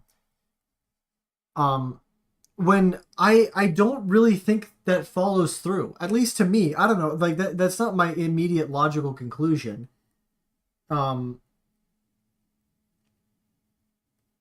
Yeah, this is just kind of all built on that one assumption, which again was the point that I made in the collab I did. Like, he has this one assumption and he's gonna work off that, and he builds on top of it and builds, and if you take out one of the things, everything falls down. And so again, we have this thing that he's assuming, there's no evidence for this whatsoever. He's assuming that the pure crystal will give you more complete visions, which I don't think that's entirely illogical. I'm not going to say that it's like crazy to assume that. I think that is a logical assumption, but again, there's no evidence for it. It's just a reasonable conclusion. So everything past this point is built on the idea that the pure crystals show you a more complete vision. visions this pure crystal gives must be necessary for accomplishing a Snowgrave style route, as that is the only reason we would insist on combining the pure crystal with the Thorn Ring. Recall that the main purpose of the Thorn Ring was to reduce the TP cost of ice spells, which was the only way for Noelle to cast Snowgrave on Birdling. In other words, the Thorn Ring was a weapon that needed to exist in order for us to kill a specific target. As such, it stands to reason that this twisted sword must also be necessary for killing some specific person. Oh my gosh. Okay. So, yeah, right off the bat, he assumes the Thorn Ring is required to specifically kill Birdly, and that the Thorn Ring's purpose is to kill Birdly. Specifically Birdly. And in like a meta sense, that's correct. If you want to complete the Snowgrave route, you need to use the Thorn Ring to kill Birdly. But in an in-universe route, in an in-universe perspective, the Thorn Ring isn't made to kill Birdly. It just makes it was made to give Noelle, like, to make it so you can cast fatal spells. So this assumption, so this is like, even in chapter 2, that's just not it. Exactly. This is two layers of weird assumptions here that, again, I don't know where he gets this from. I don't know why he assumes. Again, like I said, from a meta perspective, if you're looking at like reading a walkthrough of how to do Snowgrave, that's correct. But thematically, that's not true at all. And then he's taking that assumption. So we already have the first assumption, which is that the pure crystal will show you more complete visions. And then on top of that assumption that the Snowgrave, the Thorn Ring was built specifically to kill specifically Birdly. And then that therefore must mean that the Twisted Sword is built to kill specifically somebody else. And again, where is this coming from? What is happening here? How did we get this? Maybe I missed something in all the theories we skipped, but I really doubt it. You can tell me in the comments if I missed it. If you have watched this and you think I glossed over something, I'll gladly hop back to it. If you are watching this later in the video version, or just in the comments of this live stream when it's up as a VOD, you can go ahead and tell me about that. But again, where are these assumptions coming from? How did he get to this conclusion? There is nothing to indicate this whatsoever. I don't know where this is coming from. in a future chapter. As such, what this tells us is that the visions given by the shadow crystals are not just useful in combat, they are outright necessary if you want to kill certain opponents. So, let's take a look back at these theories and see which ones could consistently give us a significant advantage when it comes to killing someone. First is the truth theory, and I think this theory is the first one to go to the chopping block. I mentioned before that I found this theory dubious because it relied on the interpretation that the truth was that Susie secretly hated Chris, which didn't make sense to me. I allowed this theory to stay on the list because this reading of Susie was theoretically possible, even if it was unlikely, but it also had the issue of not being particularly useful in combat. Why would seeing Susie glaring angrily make it any easier to fight her? It's all very hard to buy. If this theory was correct, then it would rely on the assumption that whoever we are going to kill with the twisted sword is someone who we would need to see the truth of in order to eliminate them. That's a fine concept on paper, especially if they use tricks or illusions to cover up their weaknesses, but the issue is that this theory... Wait, why is he basing his shadow crystal theory on the pure crystal? And we know nothing about. I'll defend him here. I think that that's actually pretty reasonable. The Salt avatar sometimes glitching is so funny to me. It's like you're about to snap. Yeah, no, that's because its sensitivity is higher than my OBS sensitivity. So I make noises and it picks it up. Anyway, sorry. Distracting. But yeah, I'm going to defend Jaru here. I'm going to defend him. I think that because the pure crystal directly has ties to the shadow crystals, I think it is reasonable to attempt to... I think attempting to use it to explain and advance on your theories, there is nothing wrong with that whatsoever. Theory has consistently underperformed. Sorry. I think that it is a logical pathway to connect the shadow crystal and the pure crystal. However, as you guys are saying, we don't have nearly enough information about the pure crystal to warrant stuff. I think speculation is reasonable, but a lot of the stuff he's saying is just clearly just kind of stuff he made up. Salt breathes funny. Salt avatar shows Salt in a rage. Yeah, that's fact. But yeah, no. So yeah, I think that what he's attempting to do is not unreasonable, but I think that, yeah, we just don't have enough evidence to work with.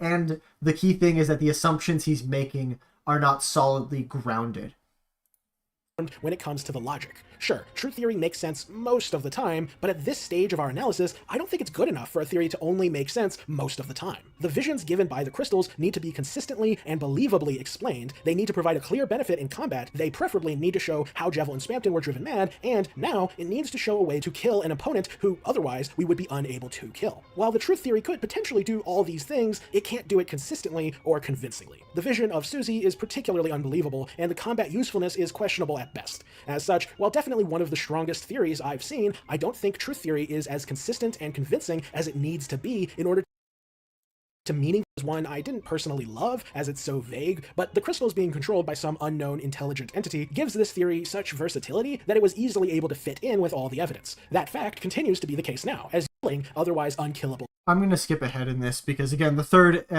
party theory, much like every third party theory, it's just like, there's just nothing you can really do. There can always just be some third party that we don't understand their motives for. So perfect sense for the visions, as all of these things could make sense to have occurred in the past, and it could even explain what drove Jaru and Spamton insane. However, the big problem with this theory was the lack of clear usefulness in combat, and unfortunately, that problem only grows more prominent now that it needs to be a necessary... Okay. Third entity of the gaps. Yeah, exactly. Also, yeah, this is just going to kind of be... Yeah, he goes over past theories super quickly. This theory, as you'll recall, worked perfectly with most of the evidence, as several of the visions could convincingly be depicting the future. This power would definitely make you more effective in combat, and there could absolutely be a future that would drive Spamton and Jaru insane. The main issue I took with this theory was that it implied Chris would die or disappear, and that Susie would have a falling out with us, neither of which I believe will happen. However, while I may have my personal gripes, that doesn't change the fact that these events could absolutely happen. And since seeing the future would absolutely... Okay. I just need to say that given what I know what his theory is, given that I know what his theory is, that is so funny. That is so deeply funny. Him saying that Chris disappearing or dying and Susie having a falling out with Chris, that he doesn't like that. Given what he thinks is going to happen, That is deeply funny to me. That is deeply hilarious to me. However, he sort of says that it could happen. Just because I don't like it doesn't mean it won't happen. But still, I find it really funny that he draws the line there, but the entire universe getting obliterated. Sorry, spoilers, but we'll get into that. He's fine with the whole universe getting obliterated and reset, but draws the line at Chris disappearing and Susie and Chris having a falling out. That's so funny to me. It easier to kill an unpredictable opponent, this theory works perfectly with the Twisted Sword. As such, the future theory fits with all the evidence we've seen thus far, which means I'll keep it on the list. Lastly is the alternate timeline theory. This theory, as you'll recall, has most of the advantages of the past and future theories, although I would argue that it is slightly different. Namely, I'd say this theory works better with the visions, as I'm more willing to accept Chris dying and Susie having a falling out if it's happening in an alternate timeline. However, I would also argue that this theory works slightly worse when it comes to the Twisted Sword. Being able to see the immediate future clearly had usefulness in combat, as you could know exactly what your opponent was going to do, but seeing alternate timelines is slightly more convoluted. You'd have to look into an alternate timeline that's identical to this one, with the only difference being what Chris was going to do next. You'd then have to observe what your alternate self was going to do and see if it works. If it works, you copy them, I'll keep it on the list. And with that, we've narrowed the options down to just 3 theories. I'm skipping ahead there, 1/10 of the options we had at the start of this video, so we've definitely made some progress. It seems, based off the evidence we've seen thus far, that the most likely theories to be true are the third-party theory. The emphasis on the combat thing is so bothersome. Yeah, I definitely agree, because, well, I've gone over by this point pretty extensively how the combat is not a big deal. Again, would it help his theory? Yes, but it being false doesn't actually even harm his theory. It would not make his theory false at all. It has no impact for the most part. So it's so weird that so much importance is put on it when, like, again, really doesn't matter. Wait, so his most likely theories are the ones that categorically cannot be proven false or true? No, I disagree with that. I think that these could be categorically proven true. I think that they can't be categorically proven false, though. That's my big critique, is that they can't be proven false.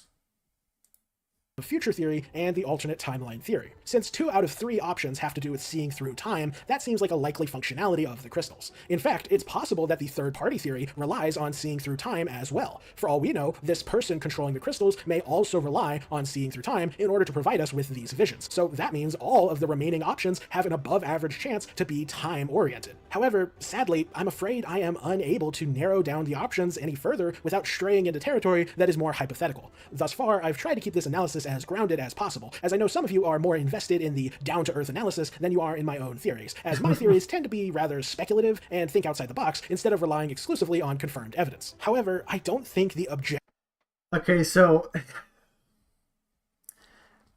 just to comment, all these run-off assumptions, someone will be like, these crystals are actually hyper-specific minerals that access the timeline. Real though, that's just that. You know what? That's what they are now. They're minerals that access the timeline. But yeah, no, like, again, this is kind of the stuff that bothers me, because it's like I tend to not look at the evidence and to focus more on outside the box thinking. Okay, so what you're doing there is you're straying, and he does not like this. He does not like this, but again, it's the fan fiction thing. You're coming up with your own stuff, and you know what? I'm gonna say that's cool. It's cool to come up with fan fiction. I have a lot of friends who write fan fiction, who come up with their own unique ideas. And people might consider this a cheap shot, but I wouldn't have a problem. I wouldn't get mad at him for writing fan fiction. What is going on in my chat? Oh my gosh. But yeah, my core point is that it's him, he's being creative. He's coming up with outside the box thinking, and he's coming up with his own ideas. And like that's not meant to be sarcastic. That's not that's me being genuine. He is good at coming up with these unique ideas. And I don't know why he is so attached to them that he needs them to be real. That's maybe I've read him wrong. Maybe I've read him completely wrong, and that's not what he's trying. But from my perspective, from how he talks about it, how he's talked about it in the past, and how he continues to talk about it, he seems so attached to his ideas that he needs them to be real. And he is very anti-fan fiction, and I don't get that. I don't get that. You know, I think that it'd be perfectly fine if he wasn't trying to present this as if it was well, I guess you could argue he's saying it's not analysis, but like he again, like he gets genuinely upset if you disprove the stuff he says. He's genuinely deeply invested in it. Like if he's just doing some outside the box thinking, why does he get upset when you debunk him and prove him factually false? Like in most scenarios, you'd be like, oh, okay, I was wrong, whatever. To go on something, I pushed forward the idea.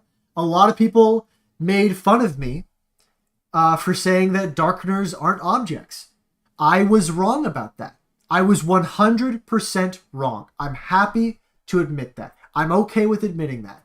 I wasn't a huge fan of the idea, but I was a little irritated by when it happened, but you know, I was wrong, and that's okay. That's okay for me to be wrong. We can accept that and move on, you know? So again, I just don't understand this. I don't understand why you have to be so invested in it. Why you can't just, like, people are saying that this is just supposed to be for fun. This is supposed to be for fun. Why can't you just have fun? Analysis can extend much further than this. I've covered all the hard evidence we have, which leaves us with not much more to discuss. Now, I know what you're thinking, but Jaru, what about the Shadow Mantle? And you're right. Ooh, okay. First of all, what is bro talking about? What does the Shadow Mantle have to do with any of this? Second of all, I'm really excited for this actually because we got the Shadow Mantle in Chapter 3. So let's see. Let's see what we got here. I haven't discussed that yet. However, not only do we have no confirmation that the Shadow Mantle is tied to the Shadow Crystals, but even if it were, it's sadly too mysterious to narrow down our list. Still, I know you guys want me to talk about it, so I will. What? What? What? He's like, there's nothing left to add because it's, huh? And then we got a full segment here. And then a full thing on the Sky Mantle. No, I was excited to see what he would get wrong, but this literally adds nothing. This literally adds nothing. This video's release date was 3 years ago, April 29th, 2022. So yeah, we're gonna skip that. Why is sci-fi and magic back? I saw that. What is going on? Why am I lagging? Okay, we're good. Because yeah, I'm I'm skipping this. This adds nothing. He literally is just outright says, yeah, this doesn't add anything whatsoever, but I know you guys want an analysis. I maybe your fans did. I did not. I did not need this. Like, let's stay on point, man. So, after all this analysis and investigation, was it all for nothing? Are we still completely in the dark? Well, no, I wouldn't say that. I'm with you in the dark. I think the analysis we've done today has definitely brought us closer to the truth. Based off our conclusions, it seems likely that these shadow crystals are some sort of tool that allows you to see into different points in time and space, and that these shadow crystals are a broken, impure, or incomplete version of a pure crystal. In turn, we've concluded that these crystals can be utilized to grant you a substantial edge in combat, which is why they can be used to create the Shadow Mantle and Twisted Sword, two pieces of equipment that are designed to let you defeat otherwise unbeatable enemies. We also have a better understanding of the exact properties of these shadow crystals, as they are objects that can block light and cast shadows, but also project images, which paints an interesting and particular view of how these objects function. Overall, I'd say we've done a fairly admirable job as a community narrowing down the possibilities using just the facts we currently have available to us. Now, before I move on to the final segment of this video, there is one more piece of information regarding the shadow crystals that I have yet to discuss. I didn't bring it up until now because I wasn't sure what it meant or if it was important for our analysis. However, it would be unprofessional if I didn't Sorry. True Peanut said the way one of his tenets of his video is untrue is hilarious. Are all of them like this? Yes. Yes, they are. At least give it my 2 cents. You see, when you bring Spamton Shadow Crystal to Sham, they say this. Oh, is that so? That salesman had found the crystal in the old machine. I wonder if perhaps long ago that old machine was very important to someone, a certain Lightner perhaps. Or maybe it's just a hunch, haha. At any rate, it's truly unfortunate a Darkner decided to steal that power.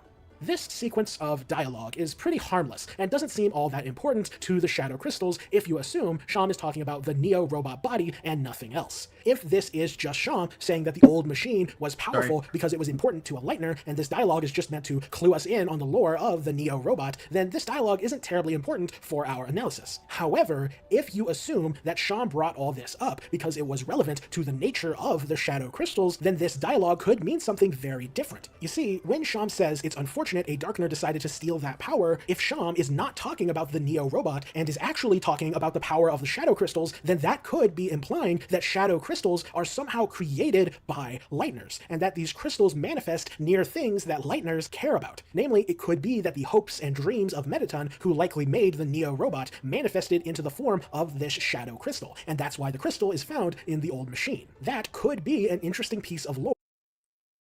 Okay, but why wouldn't they be talking about the Neo? Ever have the subject of a sentence change randomly? Okay, but why wouldn't they be talking about? Yeah, like what is going on? I kind of got stun locked. I kind of got stun locked for a bit there. I don't know what's going on. We're kind of just on a different topic now. Or regarding the Shadow Crystals, if it's true. However, we don't know if it's true, and when viewed through the lens of Spamton's history as a character, it becomes harder and harder to tell what's true and what's important in this text. You see, in this line, Sham implies that Spamton only discovered this Shadow Crystal after finding the old machine, which at first glance seems to be implying that Spamton only acquired the crystal after we uploaded him into the Neo robot. However, if you go back to this butler and talk to him after defeating Spamton Neo, he says something interesting. Spamton? This used to be his room, though it's not like he used it after a while. Eventually, he just spent all his time in... Bro, and what if Seam was talking about what I want them to be talking about? Man really doesn't believe in context. I don't know, like, I think... I'm going to tell you right now, I straight up think this whole thing will be irrelevant again, because I think he's not even trying to argue this is the case. I think he's trying to rebut a potential point. The basement, praying. When things went downhill, he became obsessed with that artifact. Maybe he thought it would give him another big break. This is very interesting, because we know this artifact the butler mentioned was almost certainly the Neo robot, but Spamton praying is the most intriguing element. A possibility that occurs to me is that while the butlers may have thought Spamton was praying, he may have actually been staring into the Shadow Crystal he found in the old machine, hoping to see a vision that would help him. In fact, it may be that the way Gaster helped Spamton become such a big shot was by using the Shadow Crystals to see visions of the future, and by using those visions, Spamton was able to become a much more successful salesman. But after Gaster cut him off, Spamton had to find his own path. Okay, yeah, this doesn't really make any sense, because the implication of this is that Spamton got the Shadow Crystal, then the Shadow Crystal stopped working, and then he went and he put it...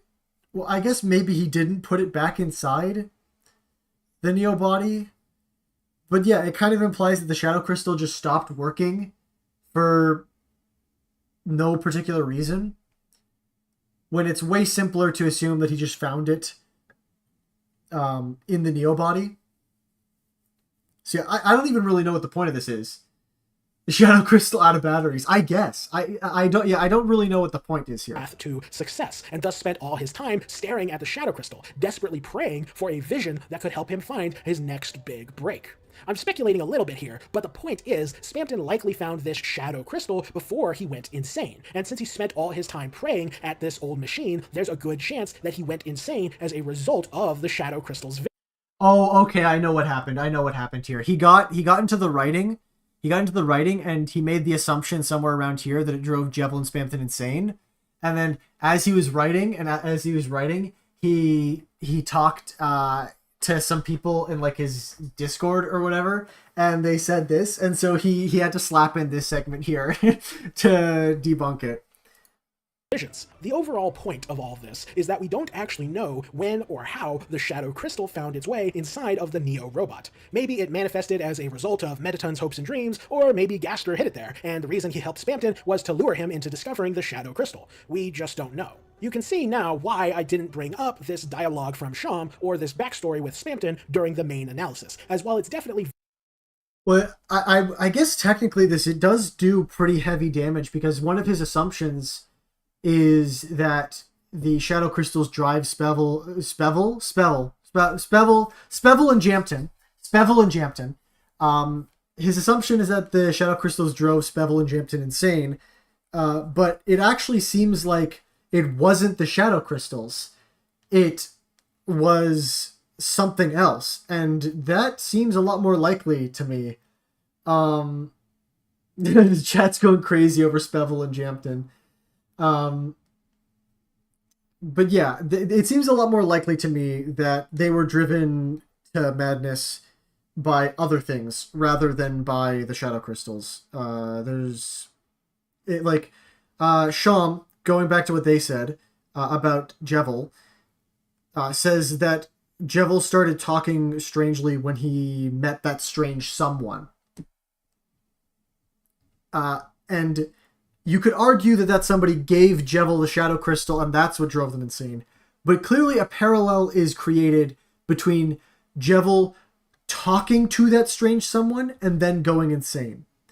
Like if Sham had said, Jevil met a strange someone and then he was off by himself staring into a strange mirror, which might be too on the nose, but still, you get my point, and then went insane. That would be a lot more clearly connecting the madness to the Shadow Crystal, whereas that dialogue implies it was speaking to the strange someone who drove him to madness. Cookie in chat said, I'm still upset the two interpretations of the Neo body is literally what Sham tells us, or, I don't know, Gaster, there's no reason to believe anything but Mettaton. I mean, I don't think the Shadow Crystal came from Mettaton. I don't know if that's what you were implying there, but I figured I'd get out ahead. I don't think that's what's being implied there, but yeah, the body definitely came from Mettaton, just with all the context surrounding it. The body Very itself. interesting. We just don't know at this point in time how exactly this all fits into the greater lore of the Shadow Crystals. But now, it's time. Okay, before we get into this, I do also just want to say that, like, I find it really funny how he just kind of casually hand waves away this when it does damage to something that was, like, critically important, which was the Shadow Crystals driving Jevil and Spamton mad.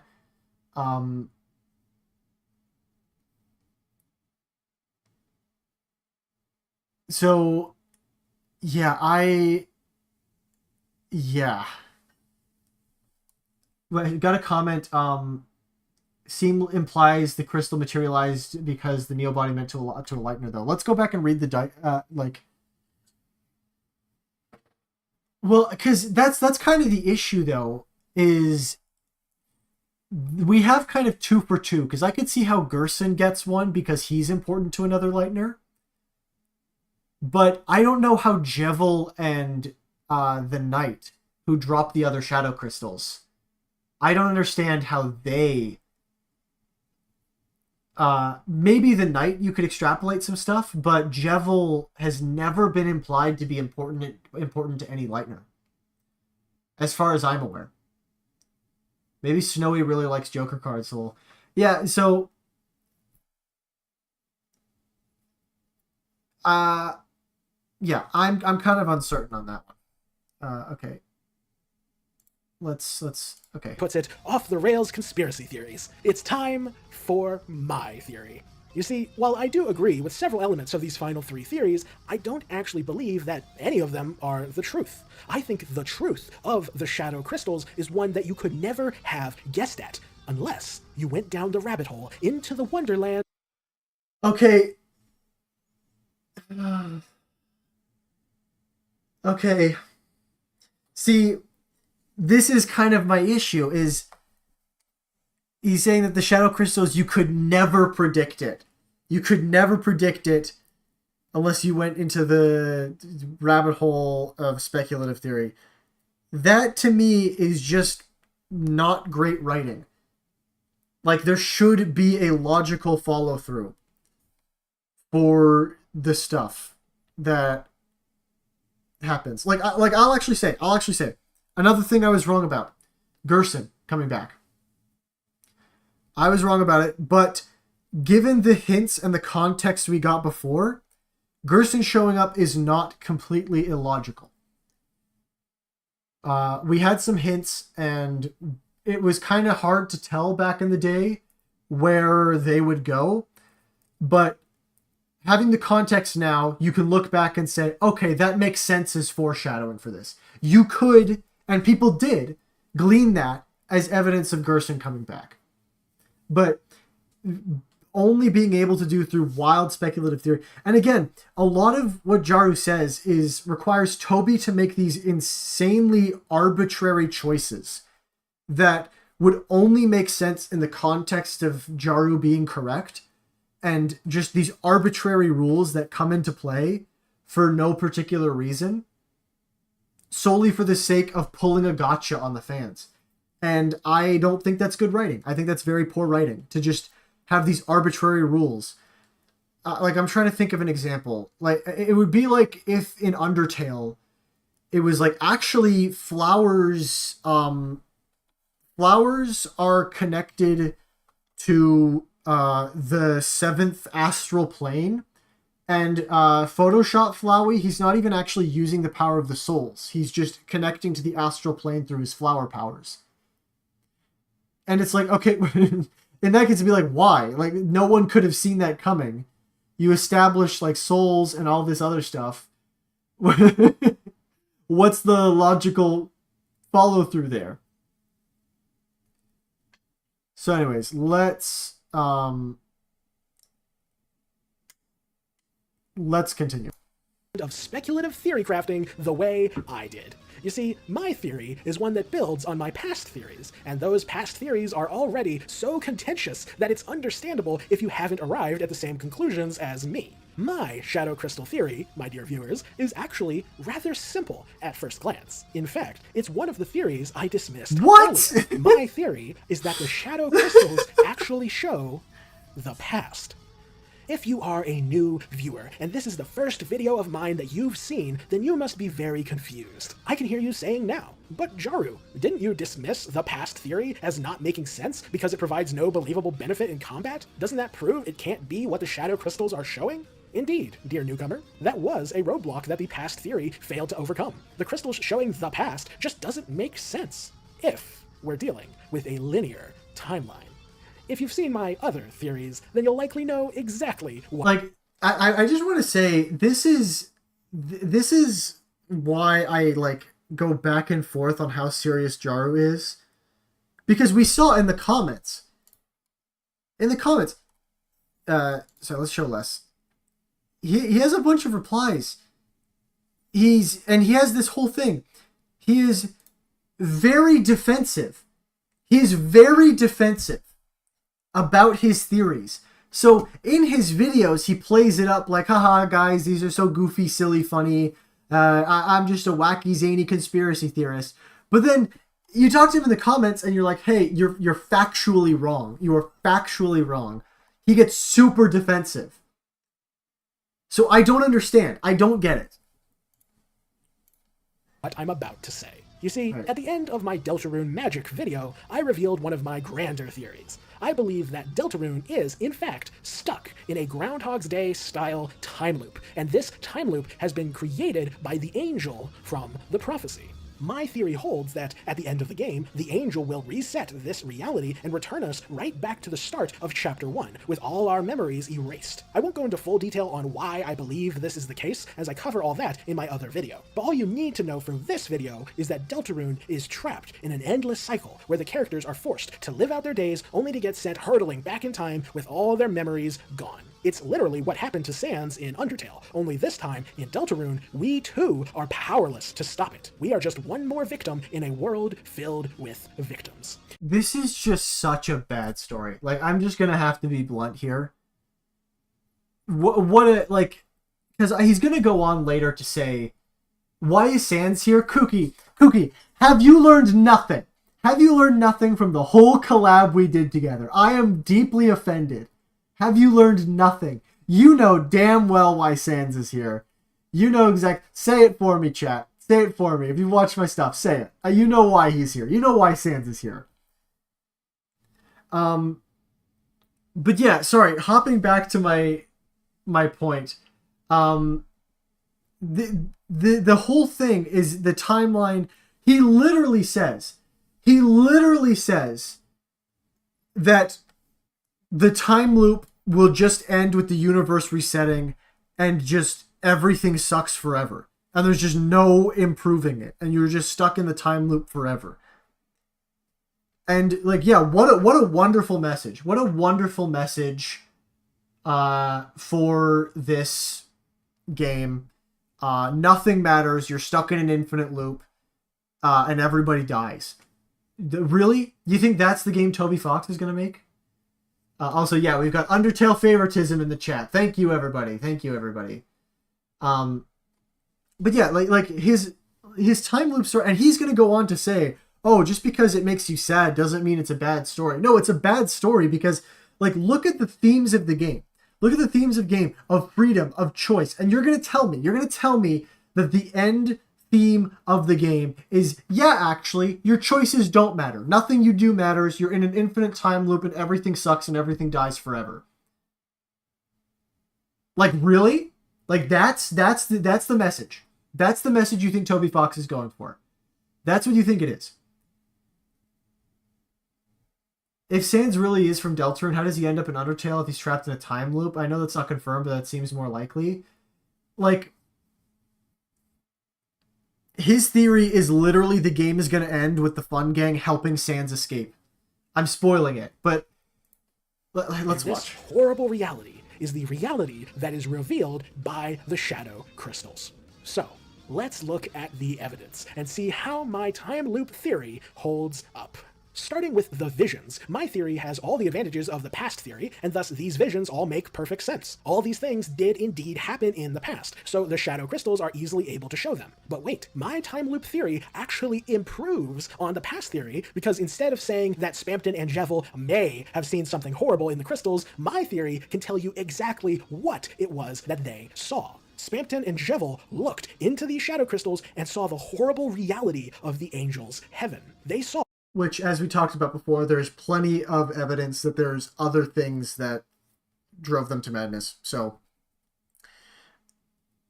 and yeah, like I said, it's not even about, somebody said Toby wouldn't be that predictable. It's not even about being predictable.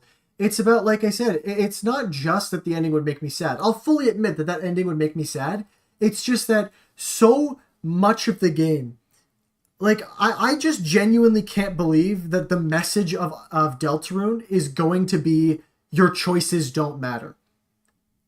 Like, I cannot believe that. I refuse to believe that, because that is just such an awful message and ending to the story. And again, all these characters, all this, like, their character arcs just for nothing, just all going to be reset. Like, that would actively ruin playthroughs for me. That would because what's the point of playing the game? And this is why, like, a lot of people seem to lean into the idea of the game message being that you're a bad person for controlling Chris. If that is the message of the game, that I'm a bad, like, that the player is a bad person for playing the game, the player is bad for playing, that is the worst possible theme to have for a video game of all things. Why did I buy your game then, if you're just going to call me a bad person and walk away? Toby, I hope you can make friends with everyone someday, Fox, making the message of his game, give up, you can't do anything. Exactly. Like, it is ridiculous. Anyways, I'm sorry for getting so passionate about this. It's just, the game at its core is just so much about hope and choice and freedom. And this just kind of, to me, shows a complete and fundamental misunderstanding of what the game is even about. that their world and their lives were utterly meaningless, as nothing they could do would stop the angel from resetting everything. In other words, Spamton and Jevil saw that their choices don't matter, and that's what drove them to insanity. In fact, I would argue that the shadow crystals were integral to causing this shift in personality within Jevil and Spamton. You see, even if these two had an encounter with Gaster, would Gaster's words really be enough to drive them insane? Okay, this is also something that is deeply, deeply funny to me right here. Like, I like the idea that somehow Gaster telling them that their choices don't matter wouldn't drive them insane, but seeing it would. Like, it's just so funny to me that the Gaster could not possibly explain that. Only by seeing it could you be driven insane. I don't know. That's just really funny to me. Like, why could only seeing it drive you insane? Why would they not believe his words but believe this weird rock that he showed them? Like, why couldn't he drive them to madness just with his words? Why couldn't he just explain that? Like that. Like, what's the difference there? What is the point of that? Like, I don't. This is such a weak point. This is such a silly point. I'm just imagining Gaster walking up to them and saying, "Hey, the universe is stuck in a time loop, and nothing you do matters, and everything will be ruined regardless." And them being like, "Oh, I don't believe you," and then he just shows them the crystal, and they're like, "Oh, I've gone insane now." Like. I don't know why. Again, why would they believe a crystal, a weird magic crystal, but not his words? That it's silly to me. It's a goofy goober situation. All agree that this encounter with Gaster is responsible for their madness, but logically, words alone wouldn't be enough. Even if I walked up to you and told you that. Again, why? Why would words not be enough? It depends entirely on how much you trust and believe the person. I think I would go insane if someone I deeply trusted and believed, and also this person was able to show this to me, was able to prove this. Like, it doesn't matter. Like, words alone absolutely could. You just have to, like, prove what you're saying. Or just, like, explain it in a way that makes sense. I don't know why this is such a point he has to make. And again, we've seen that there's plenty of reasons for them to have gone crazy that don't involve the shadow crystals at all. There's other reasons. Your choices don't matter, and your whole life was a lie. That wouldn't be enough to convince you. You would just assume I'm crazy. As such, why would Jevil and Spamton believe Gaster about the angel's time loop? Simple. He had evidence in the form of the shadow crystals. These crystals allow Jevil and Spamton to see this terrible fate with their own eyes, and as they saw their own past lives and past time loops and saw things that proved the legitimacy of the crystal's visions, they realized that Gaster was telling the truth. This time loop was real, and the shadow crystals proved it. Jevil took this information and used it as justification to treat the whole world as a game. Does that even follow, though? Does it, like... I don't understand why... Like, I don't know. Again, maybe this is nitpicky, but I don't understand how finding out you're in a time loop leads you to the whole world is a game. How does that get there? Okay, wait, the time loop theory would actually slap if Jaru's theory was the world was in a time loop and Gaster let the player in to finally end the loop. I mean, maybe I could see that. Like, to me, though, I don't really see a lot of evidence of time loop stuff. I don't know. Like, there's nothing really that kind of points towards that. I feel like it would be more thematically established at this point. But yeah, like, this is kind of the weird leaps in logic that are very common in Jaru videos, where you find out the world's in a time loop that leads you to believe the world is a game. Huh? What? Like, how did we get there? Why would that be your thing? Oh. Because he now knew that his actions don't have consequences. Meanwhile, Spamton took the news a lot harder. He was traumatized and horrified by this revelation, and thus spent all his time in the basement staring into the shadow crystal, desperately searching for a vision that could help him defy this destiny. He needed power. He needed enough. He also... Like, this is not his motivation at all. Spamton is incredibly clear about his motivation. He doesn't care about defeating the angel. Where is this coming from? Where did he get this? Like, what's Spamton is incredibly clear about his motives. He wants to be popular and successful again. He doesn't care about the angel. Okay, sorry, we got some comments here.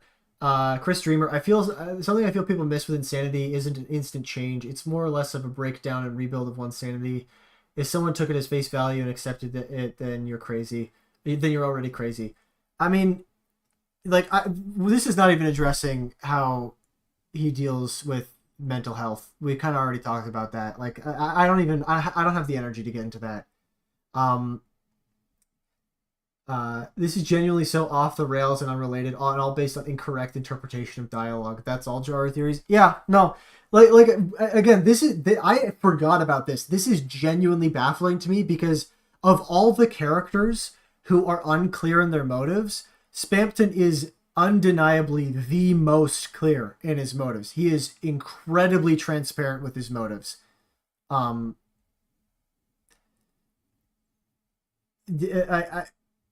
maybe not completely transparent, but at the end during the fight, he definitely is. He outright is like, hey, I'm going to be big and popular and successful again.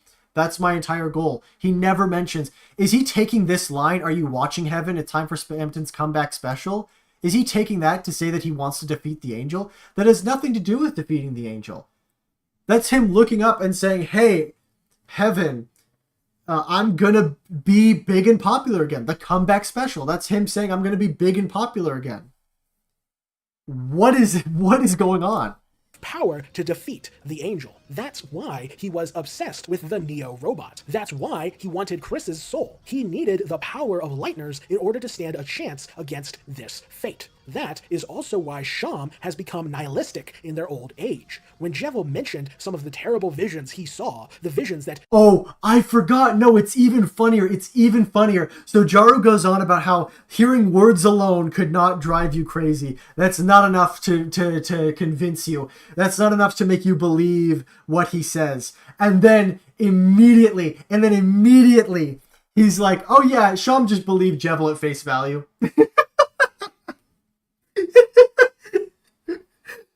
Like, literally, it's like, but Jevil and Spamton would not believe Gaster at face value. They wouldn't believe his words. They'd need evidence. And yeah, Sham just believed him. Sham just took his word for it. Oh. Like, okay. I didn't make sense. Okay, well, maybe he could argue that Jevil showed Sham the shadow crystal, but I don't think he says that. And Sham specifically says, since that time, the strange words he said have stuck inside my cotton. No, yeah, you guys are seeing why this one makes me angry, right?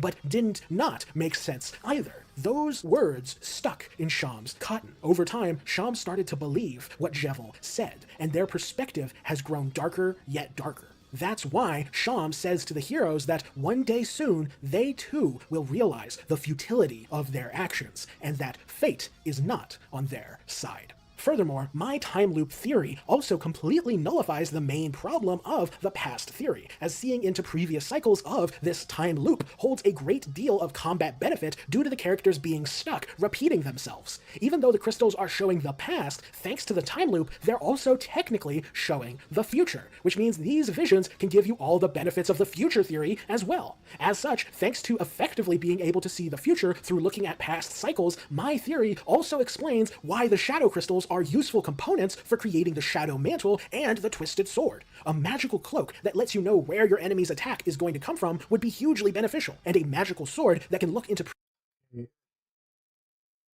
Jaru just wants to play in Stars in Time. No spoilers, no spoilers. Previous time loops in order to know when and where to deliver a deadly blow is a terrifying weapon. This, of course, brings me to the most interesting detail of this theory: the weird route.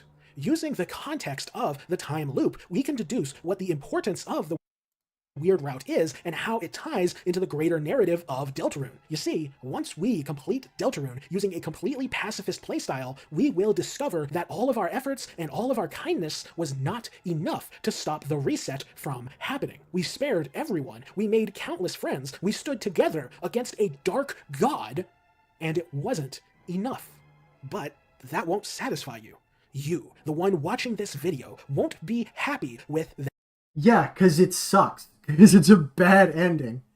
It's objectively bad. Like, I'm sorry. Okay, look, maybe that's a little too mean there. You know, I'm sorry for getting so aggressive. But no, like, it really is just completely. Well, yeah, it's just a boring ending. It's just a boring ending. It's just detached from the themes of Deltarune. And yeah, like, again, the whole point of the game is going to be, yeah, just give up and walk away. There's just nothing you can do. Life sucks. You're screwed. Kind of sounds like an angst fic. Like, yeah, that's just such a, again, and thematically, it doesn't tie into Deltarune's themes at all. It has nothing to do with the game. And yeah, he's gonna say I think I don't know if he says it in this video, but he definitely has said it elsewhere. If just because it's unhappy doesn't mean it's a bad ending. No, it's a bad ending because it has no connection to the themes, and it's just a theme that is so nihilistic and boring and pointless. Like, again, somebody brought up that was kind of the message of the Halloween hack. And I don't know the Halloween hack. Maybe that was it. I don't know. But even if it was, there's a big difference of that being the message of a free ROM hack you can download and that being the message of a game I paid $40 for. I'm going to be a little upset if I paid $40 for a game where the point was, yeah, no, you shouldn't have played the game in the first place. Screw you for being invested. That ending, that outcome. You will insist on getting your happy ending. As a result, you will resort to the exact same strategy Spampton was using. If making friends and being kind won't let you defeat the angel, then maybe killing enemies and gaining strength might do the trick. The purpose of the weird route and the reason you are walking this path is because you will believe that it is necessary to acquire a great deal of strength in order to rival the angel. That's why you need the Shadow Mantle and the Twisted Sword. That's why you need people like Noelle to grow stronger and stronger. You need ruthlessness and power. This path is the true way to beat the angel and free the... Yeah, I'm just skipping. Be a triumphant victory against... Basically he says that the Snowgrave route, you'll try the Snowgrave route in order to get powerful, and no, the Snowgrave route won't let you break the time loop. Nothing will. You can do nothing, and there will be no good ending, and you will be happy. Except you won't, because that ending is terrible.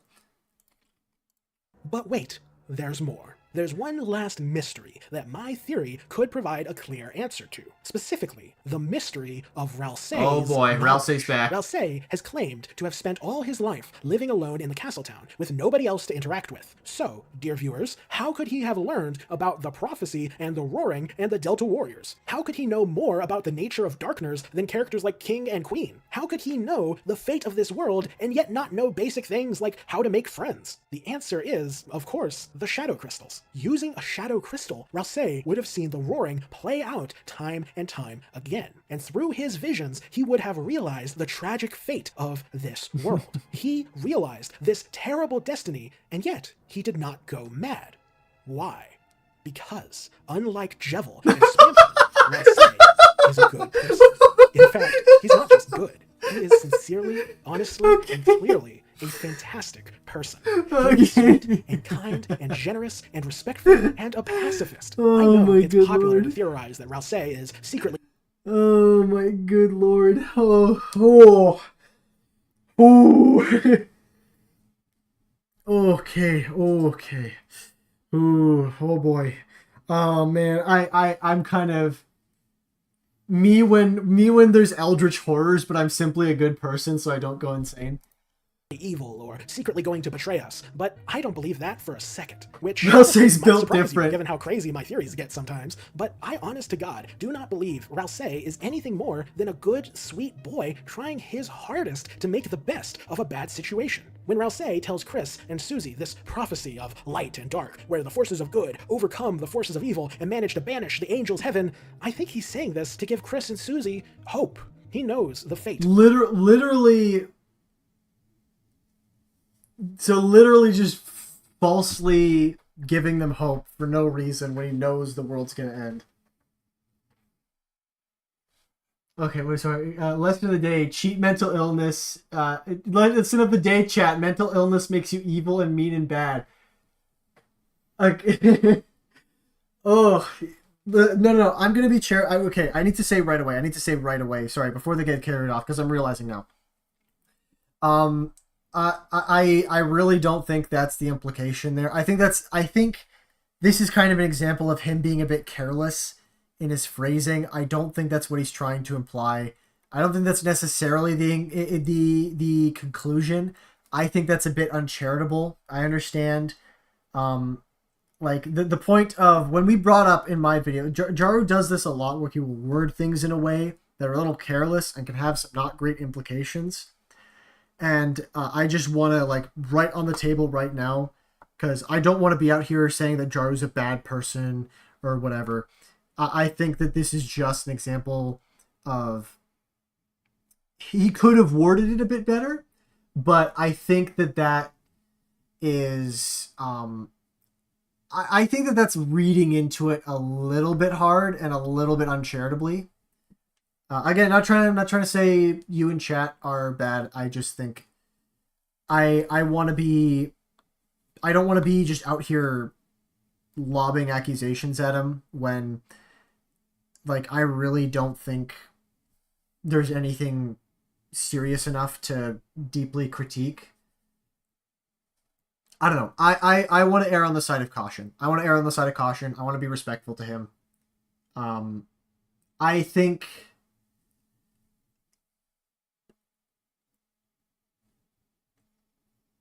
like I don't know. I don't know. I don't know. I don't want to be unfair to him. I don't want to be unfair, and so I'm gonna kind of cut this off here, just because I think that could just be. I think that was something that he hadn't considered. I don't think that was what he was trying to say. I'm not sure. I think that he just overlooked that. I think that was just something that he overlooked. I think, I don't know, maybe instead of saying went insane, because Jevil and Spamton both do bad things as a result of them, their worldview. I think that what he might be trying to say is that they chose to do bad things, whereas Ralsei, in the face of this, chooses to do good things. That is what I think he was trying to say there. So I like to be respectful and charitable to him. Of this world. And hell, he might even believe there's a chance they could break the time loop. But in his heart of hearts, I think he knows this world is doomed.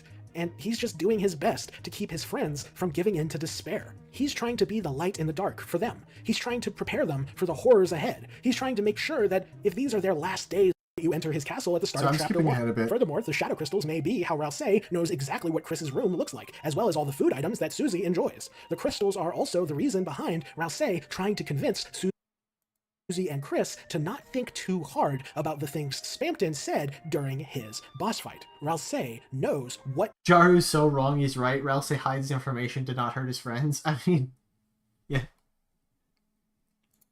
Drove Spamton mad, but he doesn't want Chris and Susie to be forced to face that same horror just yet. He also doesn't want them to suffer the way Spamton suffered. It's not because Ralsei is secretly evil or anything like that. He just doesn't want his— I'm gonna kind of skip this.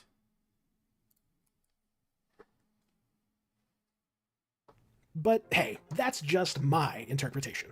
As with all my theories, there is a fair amount of speculation, although it was definitely a lot easier to reach this conclusion than my previous theories. This was basically just an expansion on my theory from the Deltarune Magic video, but with a deeper dive into Spamton, Sham, and the Shadow Crystals. Although, given the retreading of old ground, this might be the first video of mine where the more down-to-earth analysis was more interesting than my own theory. Oh well, gotta mix things up occasionally, I suppose. Before I end the video, I should point out two things that I can foresee you guys bringing up. The first thing is that during my analysis, I refuse to acknowledge the possibility that the shadow crystals operate differently in the light world than they do in the dark world, despite that being an idea many people have suggested. For example, some have theorized that the crystals show the truth while you're in the dark world, but show lies while you're in the light world, or some other mixture of the theories that we discussed. I think that's a valid talking point there. I see no reason to believe why they would work. I guess they could, but until presented with a more compelling reason to say why they would work differently, it's entirely. I don't know. I kind of agree with this. I don't see a reason to assume they work differently in the different worlds. The reason I didn't acknowledge that possibility is because that just adds an extra layer of complexity to the whole thing. And just going with like Occam's razor, just keeping the assumption simple. So yeah, I agree with him assuming that, just sticking with the assumption that they work the same in both worlds. I'm a big proponent of Occam's razor when it comes to theory crafting, and while it's possible to that the basic function I will say, he says he's a big fan of Occam's razor. I'm not sure if I believe that, chat. Changes between worlds, that would add an extra layer of complexity to this mystery, which would make any theories reliant on the crystals changing their function less likely to be true. It's not impossible, mind you. Maybe the crystals show the truth in the dark world and the past in the light world, or some other combo, but generally speaking, the simpler the explanation, the more likely it is to be true. So I avoided that line stay the same. Noelle's watch is the same in both worlds, but not Chris's pencils, for example. Even the objects that do change don't always change a great deal. Like Chris's pencils becoming swords isn't really okay, whatever. What are we able to find Jevel's stuff nearby so long as you defeated him in any previous playthrough. This entire interaction seems like extremely good evidence in favor of my time loop theory, but the issue is that it's hard to tell what part of this is canon and what part of this is just game mechanics. The shadow crystals in particular have been tinkered with a lot during the various patches to the game, so it's possible that this interaction with Sham is not meant to be canon and is just meant to be a gameplay fix designed to smooth out the awkwardness of Deltarune releasing. Yeah, okay. We can just wrap up here, right? We can just wrap up here, because I don't even I don't even know what is bro. Oh, does he mention this? A really good time. And with that, I think I'll go ahead and sign off for today. Like if you enjoyed the video, comment. Okay. Yeah, so holy cow. That was a lot. I feel like I got a little bit more heated than I wanted to, like I said at the beginning. But yeah, no, I think that the whole thing of this whole thing that he left a comment about, I think that's one of the worst points he made. And I think that this theory just kind of, I think it betrays just a lack of understanding of the game's story. And that feels kind of mean to say. I know I would be offended if someone came in and told me that I don't understand Deltarune because I've invested so much time in this. And I do feel a little bad for saying it because I know that Jaru would be offended by it. And reasonably so. Reasonably so. He's invested a lot of time into this game. He has every right to feel offended by me saying that he doesn't have an understanding of the game story. But I mean, again, just kind of, I don't know what else to say. I really don't. Maybe there's a way I could word it to be nicer. But no, I really feel like he has his own story in mind that he wants to tell. And he is dedicated to that. And again, he plays it up and acts really jokey in his videos, but outside of his videos, in his comments, he is very defensive. And so I don't know what is more the quote-unquote real Jaru there. I would just kind of suggest that, hey, you know, we need to take a step back here. We need to, like, detach from this want for your ideas to be true. And you can just kind of have fun coming up with your own stories and just enjoy that. And I think that that's totally valid. I think, but yeah, I just, I don't get this mindset. I don't get this approach. Hold on. I'm going to do this so it doesn't autoplay the video. And I'm very curious about what his current theories are going to be going forward. Um, I actually really want to. There's a lot of theories. I don't know how many more of these I'm going to do. Um, I don't think I'm going to do too many more. I think because yeah, I don't want to milk this too much. I don't want to milk this, but it seems like people really enjoyed this. I probably will only do one, maybe two more videos like this. Because yeah, I don't want to I don't want to just become the Jaru hates channel, whatever. I hope that this wasn't just hating on him. I know we joke and we laugh. Again, I I don't like I don't want to say anything about him. I think his I disagree with his theories. Like I said, I think they're a bit silly. I think they're a bit goofy sometimes. Um, but yeah, I don't want to just become seen as the Jaru hate channel. So I'll do maybe one, maybe two more. I really do want to do the where is it? Where are you? I want to do the player is not part of Deltarune's narrative. And actually, you know what? I will say, looking at this, look at this. Look at this. He has shortened down his videos by quite a bit. He has shortened down his videos by quite a bit going forward. So you know what? I think I want to take a look at the not the player theory, but he is improving, at least in the length of his videos for the most part. And yeah, I hope you all enjoyed watching this video. This was fun. I hope I didn't like I said, I didn't want to get too mean. I hope this wasn't too mean for people. I guess we'll see. I guess when I do the cut up version of this, when I upload the cut up version of this, we will get the comments to let me know if I was too mean. But anyways, thank you guys so much for watching. I think I'm going to wrap up here. I think this is a good time to wrap up. It has been an absolute honor to have all of you here with me today. And on that note, I stream on Saturdays and Tuesdays as well. I got to get that plug, got to get that grind.